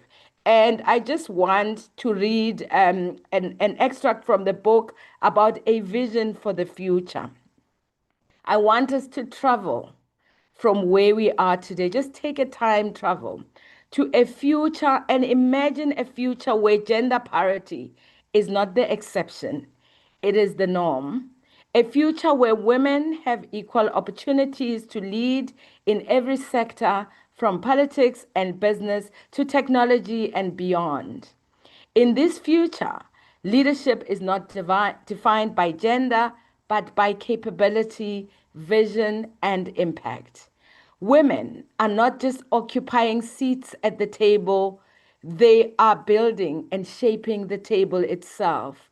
Women are driving innovation, solving global challenges, and creating workplaces and societies that are more inclusive, equitable, and sustainable. But this future will not happen by accident. It requires all of us, individuals, organizations, and governments, to take action. I will read then the next. It means dismantling systemic barriers, challenging unconscious biases, and creating environments where everyone, regardless of gender, can thrive. If we want to see more women in leadership roles in the future, we need to start investing in the next generation today. And I will just end with my call to action, which is what the chapter ends with. The future of leadership is diverse, inclusive, and empowered, and it starts with us. The future of women in leadership is bright, but it's up to us to make it a reality. It starts with each of us challenging biases, advocating for change, and supporting the women around us. It is about creating workplaces and societies where everyone has the opportunity to thrive. As societies and organizations increasingly recognize the value of gender diversity, the path forward must focus on creating equitable opportunities, fostering inclusive cultures, and empowering women to take on leadership roles across all sectors. I can't wait to read all your chapters, and it's been such an honor and a humbling experience to contribute. Thank you.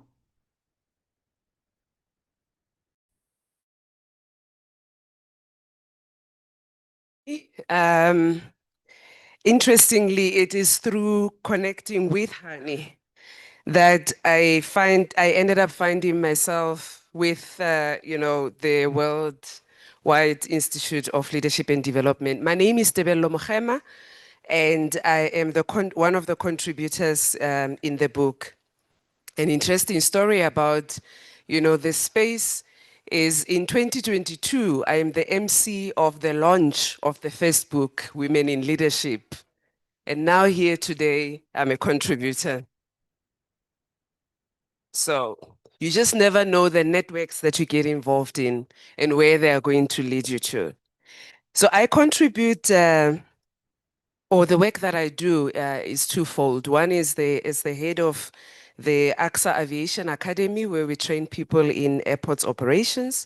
The second one, which really brought me here, is as the global president of Female Wave of Change. And it's in that work that, you know, I penned a couple of thoughts. I also want to recognize Teresa, you know, somebody that we got to meet through Female Wave of Change, who's joined us online all the way from California in the US. Sometimes we share our stories and we think people are not watching and listening. They are.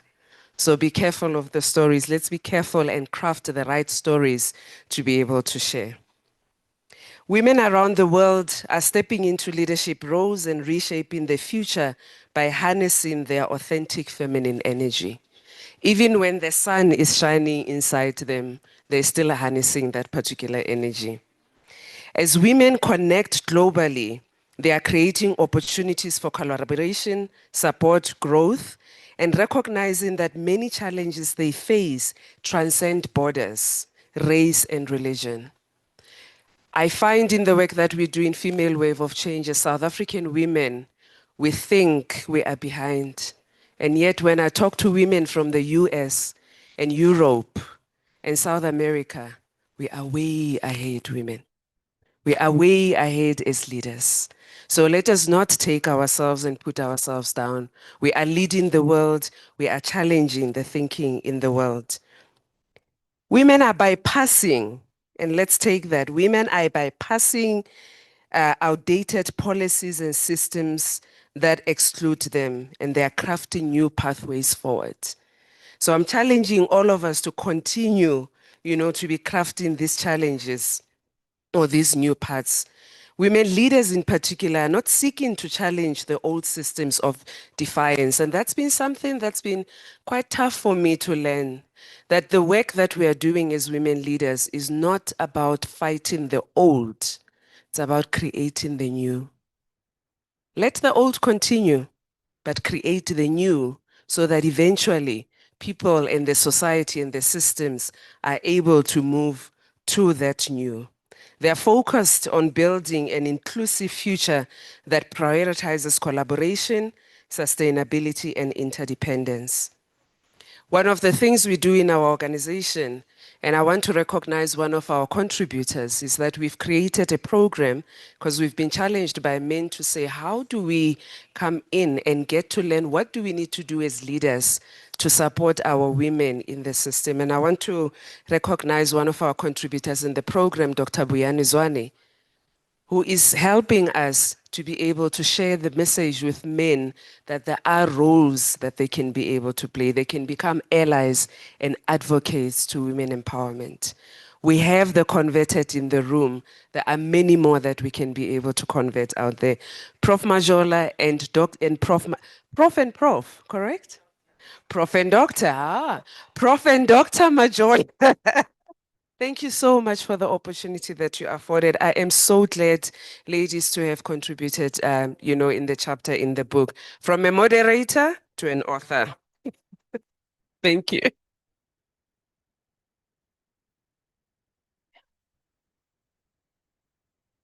Thank you so much. I acknowledge you, Dr. Majola, and thank you for letting your husband mentor us and provide us with this platform.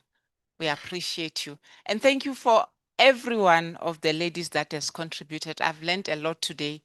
I am going to be 60 in October, but I'm so happy that you told me about brain fog, walking to the kitchen and forget what I was going to fetch. And I thought, is this the start of dementia? Because I don't know how it starts. But my friend there told me, no, if you have it, you won't even know you have dementia. But brain fog, I'm going to embrace it. I learned today that it's a province with a surname. But I come from that greatest province of them all, Limpopo. Limpopo. My name is Tendani Manchimuri, currently at the insurance part of the Standard Bank Group. Why I contributed on vulnerability, because I felt vulnerable in so many ways. One, there was a time when the level of intelligence of a Black person was, oh, he's so articulate. We are going to promote him. I speak with a Venda accent, and there's nothing I can do about it. This person is so articulate. Articulate does not mean intelligence, or does not mean that you can do better than other people. So I wrote it because I felt vulnerable over many times. But I've also noticed that we as corporates talk about, I've got an open door policy. We encourage you to innovate, to fail forward. But we don't create an environment that fosters that. So I just thought I should call that out. And I talk about that as also, the first thing you need to do is when you talk to me, look at me. I know very senior people in different organizations that will be on their phone the whole time you are sitting there. They've called you to come and contribute something, but they'll be on their phone because they don't respect you. Because if you're on the phone and I'm talking to you, it's disrespect. And that's what call out as vulnerability, is creating that environment that I see you, I respect you, and I talk to you as your senior colleague, because you literally just are my senior colleague. Somebody talked about occupying a role in another women's event. You occupy, you will leave. And also the self-awareness that we as leaders do not display when we deal with subordinates. And that's something that I also call out in the book. And emotional intelligence means that you understand the impact of your words on other people, and that the decisions you take, you must take with humility, because you're doing it, paying it forward for the next generation. You see, I've got this big watch because I'm a runner, and it's already beeping. I've spoken for 1 minute and 47 seconds. So I'm going to stop now while I'm ahead. So it's chapter 29. Buy the book, and you can talk, you can, at 28 or 29, you can understand about vulnerability and emotional intelligence. Thank you.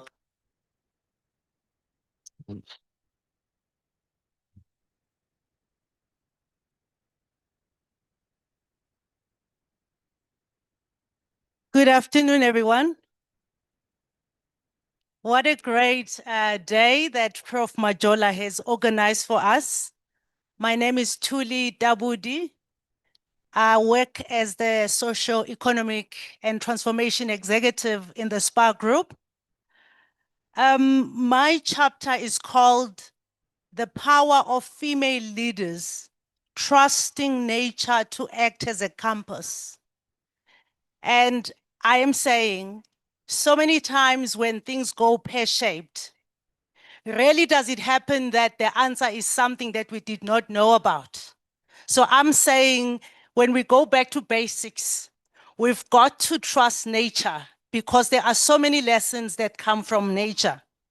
So this book has been written by women and some men, but the majority is women.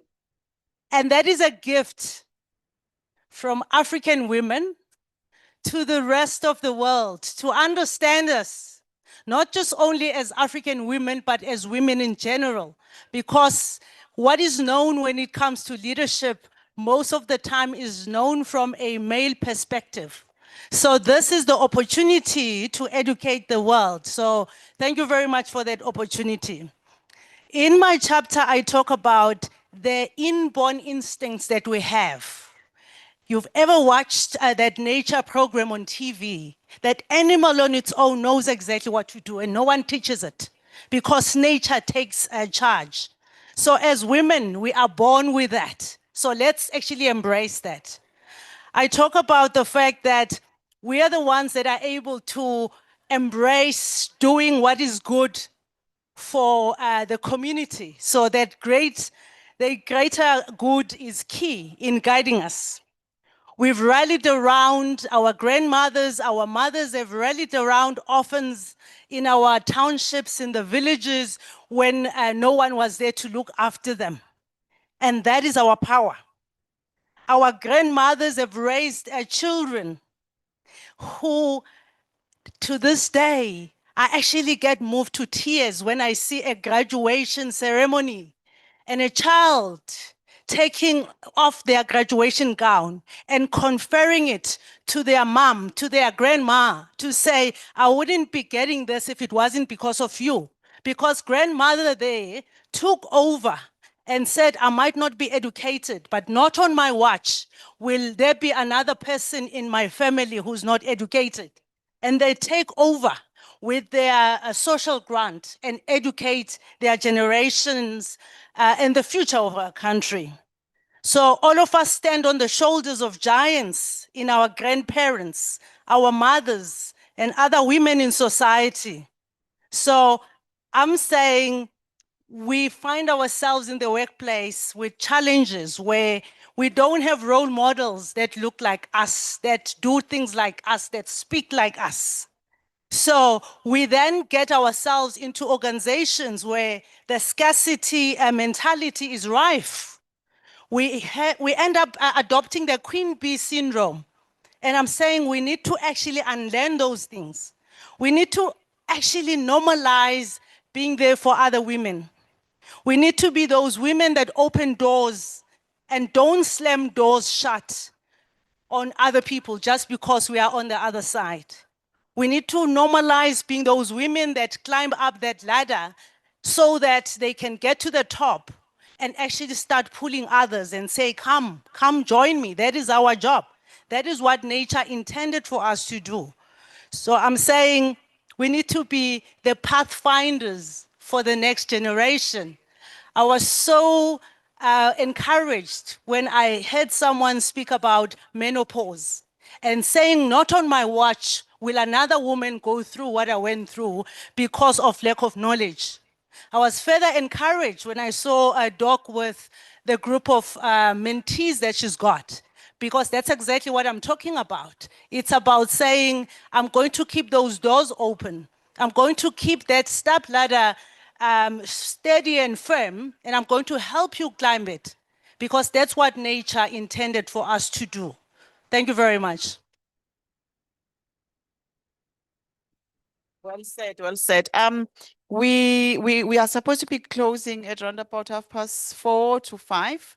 So I'm just gonna take one more from online.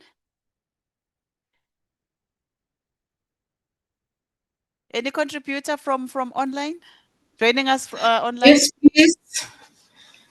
May I? Sorry, I was trying to find where to raise my hand, and for a minute I couldn't. Let me do the video. So whilst the video is on, there we go. Good afternoon, everyone. My name is Motlalepule Mukile Martins. I'm just so heartwarmed and so excited and so encouraged and so inspired. So yesterday, I was trying to send a message to Prof. Majola to give him the registration of my card to come through there, because I had planned to be there in person. And I'm sitting in the house and I'm doing this message and I couldn't remember my car registration. So that is why when the subject of menopause came up, it so resonated. And I've been reading a little bit about it now, that I'm struggling with all of those symptoms that have been mentioned. So I'm just saying, yeah, even as I'm sitting here, because I promised myself that when I go to the car this morning, the first thing that I'll check is my car registration. I still didn't remember to do it. So I sit here, I don't know my car registration. Welcome, ladies, if you're not there yet. So my chapter is Couraging, Enabling Fearless Leadership Amongst Women, a guide to overcoming fear and breaking barriers. And I laughed when I typed couraging because it's not your typical English word, and the computer rejected it. You know, when it underlines it and indicates that you need to correct, and it gives you a correction. But I was very deliberate about it because couraging talks to, I mean, I created it in a verb because for me, it's something that we need to be doing. You know, we know a lot, of course, about courage, but having walked this path of dealing with fear from when I was very young, I just have known for myself that I have to be on the path of couraging. You know, it's like a daily walk of couraging. So in the book, I share a quotation which I'd like to read by Billy Graham. He says, "Courage is contagious." He says, "When a brave man takes a stand, the spines of others are often stiffened." And isn't that true that when we stand up and are courageous in our walk, the people who were struggling to embrace courage, they get encouraged watching us do exactly that.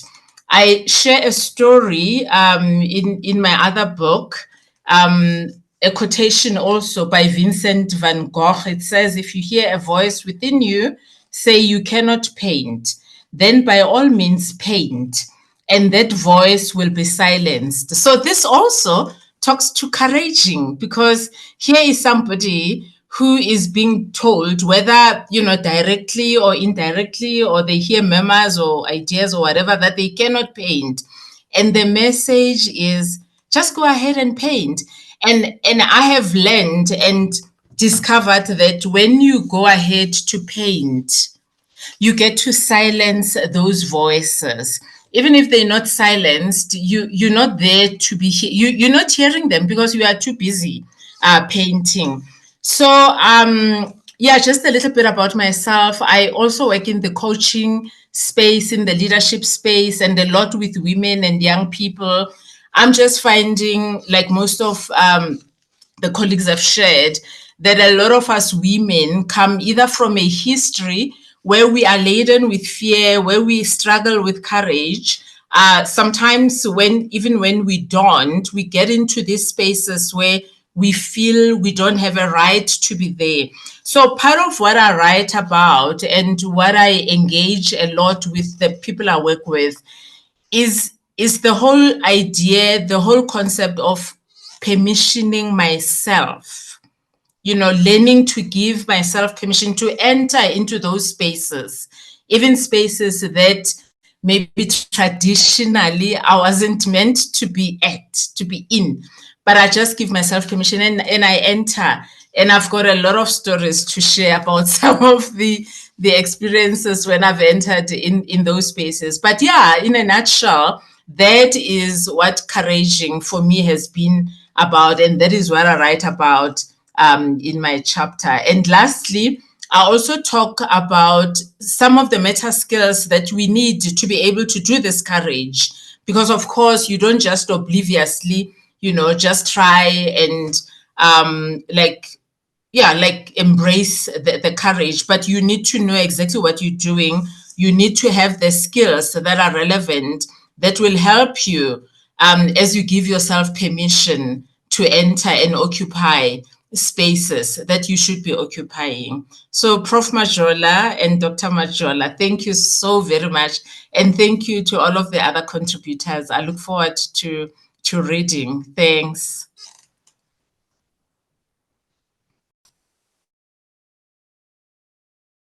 Testing. Thank you so much, ladies and gentlemen. And I am cognizant of the time, and I don't want to be left all by myself. Probably I know that Prof and Dr. Majola would be the last people to leave. So, because I'm seeing, the room is getting smaller and smaller. But really, thank you. It has been an honor for me to spend this afternoon with all of you. You are all amazing. It has been an insightful and a powerful, session. Probably this is my last time that I'm standing here before I call, the man of the hour, the visionary, behind this book, this project, Prof. Mazwe Majola, who's the author and publisher of this book. His vision made it possible for all the 29 voices in this book from different, walks of life, from academics, practitioners,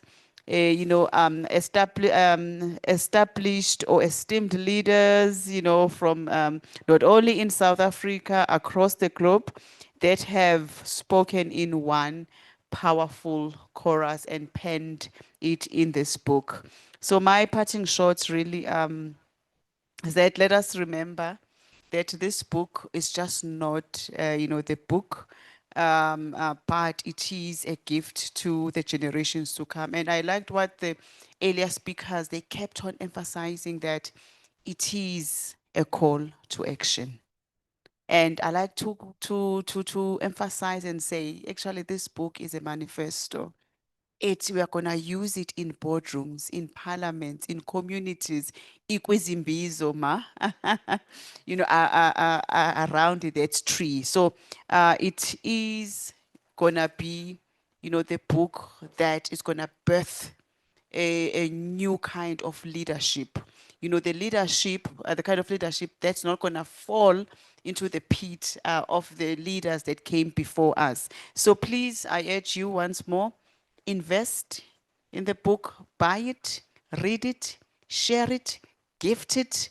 We have so many copies, and we will, information will be flighted, maybe for those that are online, how to get hold of the book. But those that are here, the copies, they are outside, there are many. So please don't leave without your copy and someone else's copy. Please let's make this book, or the soon to be the bestseller. Are we together? I thought you'd be so excited. So without any further ado, really, let me call upon the man of the moment, the visionary behind this project, the leader. The fact that you have assembled us, you were able to get all 29 voices. That shows, the kind of a leader you are. More so, they say behind a leader or a successful man, kuhlale kukhona nje a woman. Thank you, Dr. Majola. Thank you for standing and be the pillar for Prof. Majola. So please, ladies and gentlemen, join me in welcoming Prof. Majola. Ngiyayibongela Nkosi yami njengentombazane yaseMlazi from the dusty streets of Mlazi ukuthi you will trust me to program manage your project. Actually not a project, such an auspicious event. Ngiyazibongela Nkosi ningixolele lapho engingenzanga khona kahle. Next time ngiyokwenza kahle, ngiyafunda from moderating to somewhere. Thank you.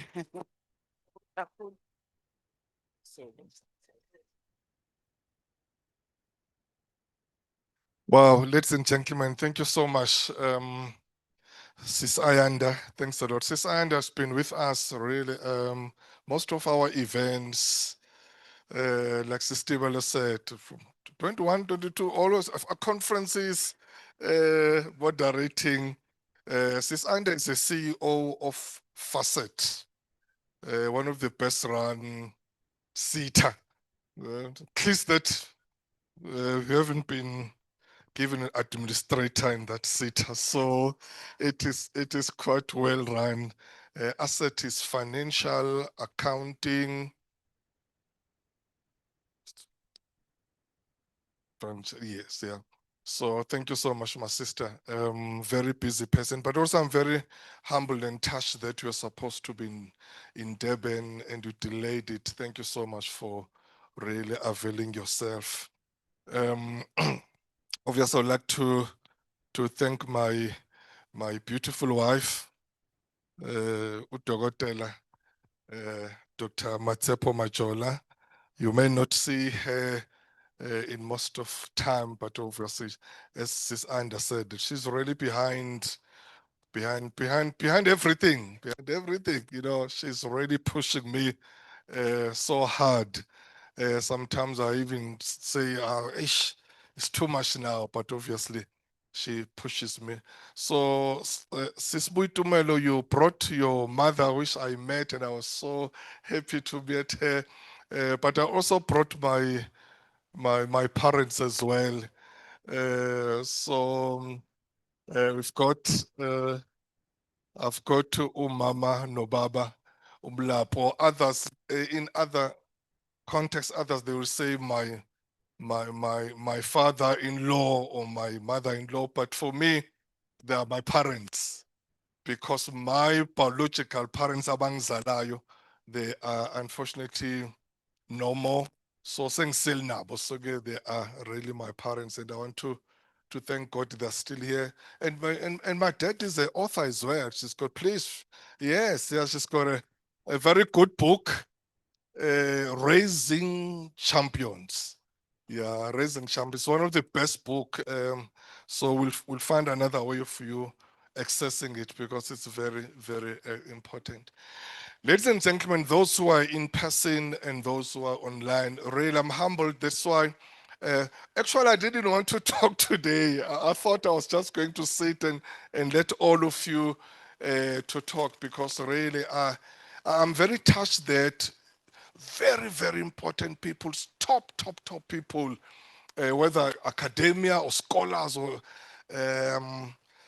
business, would really, who am I? I mean, that really so important people would avail themselves to in this. I mean, and find time to write and contribute. So I'm really very, very humbled, and I see that so many other contributors who didn't stand up. I didn't because I was sitting here, so I didn't see who is there who didn't come because others did did confirm, but they wouldn't. But can I just, with very huge humility and respect, because as I said, I respect all of you, those who are in person. I saw those who are in virtual. Those who are in person, even those who didn't or who were not able to say, to take that 3 minutes or 2 minutes, to stand up, please. I mean, just so that we can.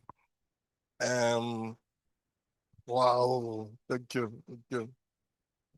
Thank you so much. Thank you so much. I just while you are still standing, let me watch this. It's a piece. So she's got a chapter. Someone spoke about Queen Bee. What is it called? The Queen Bee syndrome. She's got a chapter on Queen Bee syndrome. So please check that. Wonderful. And then Dr. Tandiwe Gama. Why I'm introducing you, because most of you know each other on the Wednesdays.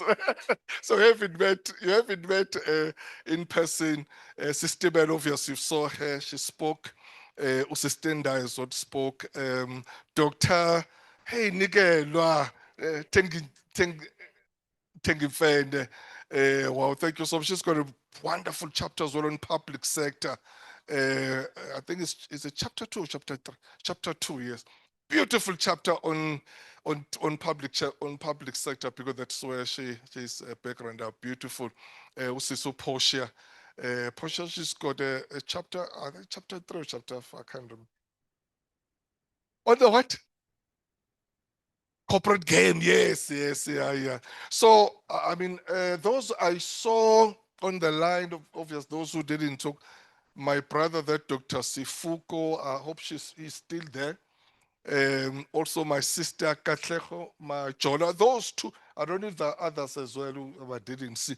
Those two are very important as well because they've been writing almost all Dr. Peter, Linda Peter, I saw her as well. I don't know if she's they've been writing almost these books that they were talking about. Leaders in leadership, they contributed. Women in leadership, they contributed. The only one they didn't contribute because we were only 3 when we wrote that one, the leaders' challenges since 1994. It was me, Prof. Zide, and Dr. Abdul. So thank you so much, colleagues. Really, I want to thank you. As I said, we would have loved to hear from you as well. As I said, unfortunately, I was facing this side. I didn't even see who's here, who's not here. So all of you, thank you so much. And those who are online as well, thank you for accepting this, the invitation to contribute. Those who are in Nigeria, led by my sister there, Professor Chiomo. We can see online there's so many colleagues there from Nigeria and just in Africa as well, others. Those who are in Europe, in different countries, and also US, my sister, and Pratt. So I just here to say thank you for availing yourself. This is a good book. Let me just say that I am an author, you know, so I've got books that I've authored because I don't want people one day to say, but he's just putting people together, just edit. Nobody just, you know, that is a heavy, I think to write my own book is much even better rather than to put all this and edit all this. You can imagine this book is about plus minus 500, yeah, but 500 pages. So to put that together, because as you know, when people contribute, they just send whatever. We try to say it must be the description. But hey, yeah, others will just and then you have to put it together and then now put it nicely, edit. And a book like this, the quality of the book like this, I don't know if you knew, it has to go through a second editor. Because obviously to go to exclusive, because all our books are exclusive books, even this one will be sold at exclusive books. So it has to get into that second editor that will thoroughly edit it and proofread it. And it must be done again. It must be done. So it's such a that is why it took a little bit of time, because most of you or some of you were checking. So how what is the progress with that? And I'll say no, we are still busy with it. Yes, it will be actually. Exclusive Books has asked us to do another launch in one of the exclusive books, exclusive bookstore. So we'll look at that and then we'll let you know. And please, when we announce that, to support us, bring as many people as possible when we'll be taking it to one of the stores in exclusive books. So what I was saying is that I do have my own books I've written. Actually, I've got three books that I wanted to publish. I had to part because Prof. Zida has left, because Prof. Zida was pushing me. He was really the one who was pushing me to do this book. So I had to give this one priority over my other books.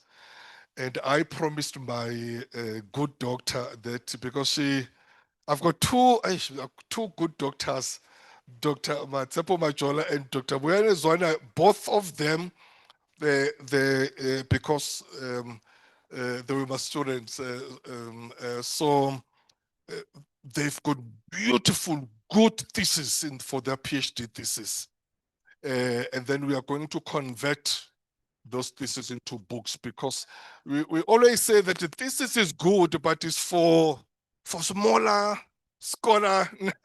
It's good for scholars, you know. But when it's converted to a book, because it can be read by so many people, you know.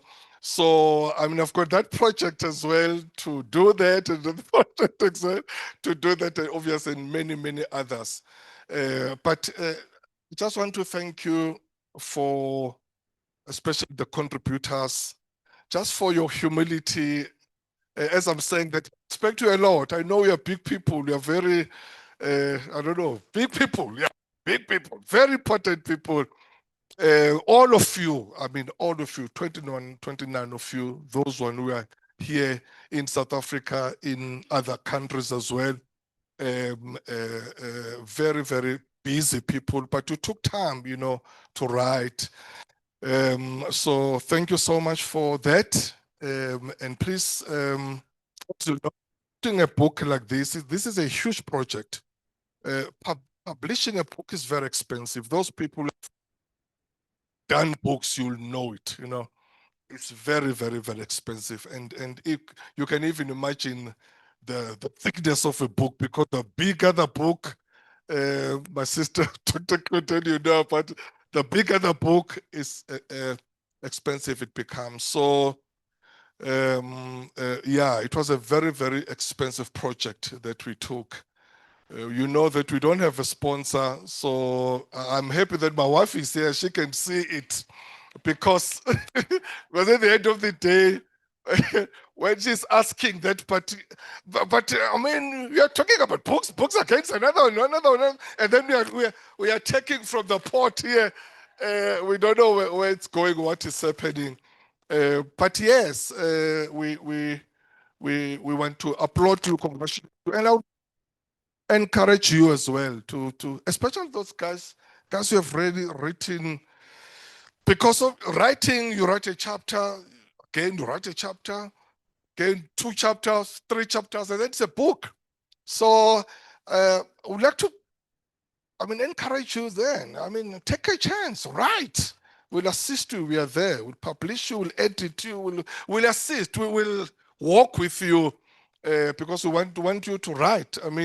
Sis Buituman has written a couple of books, and then so she knows about the writing thing, and then most of the others you've written as well.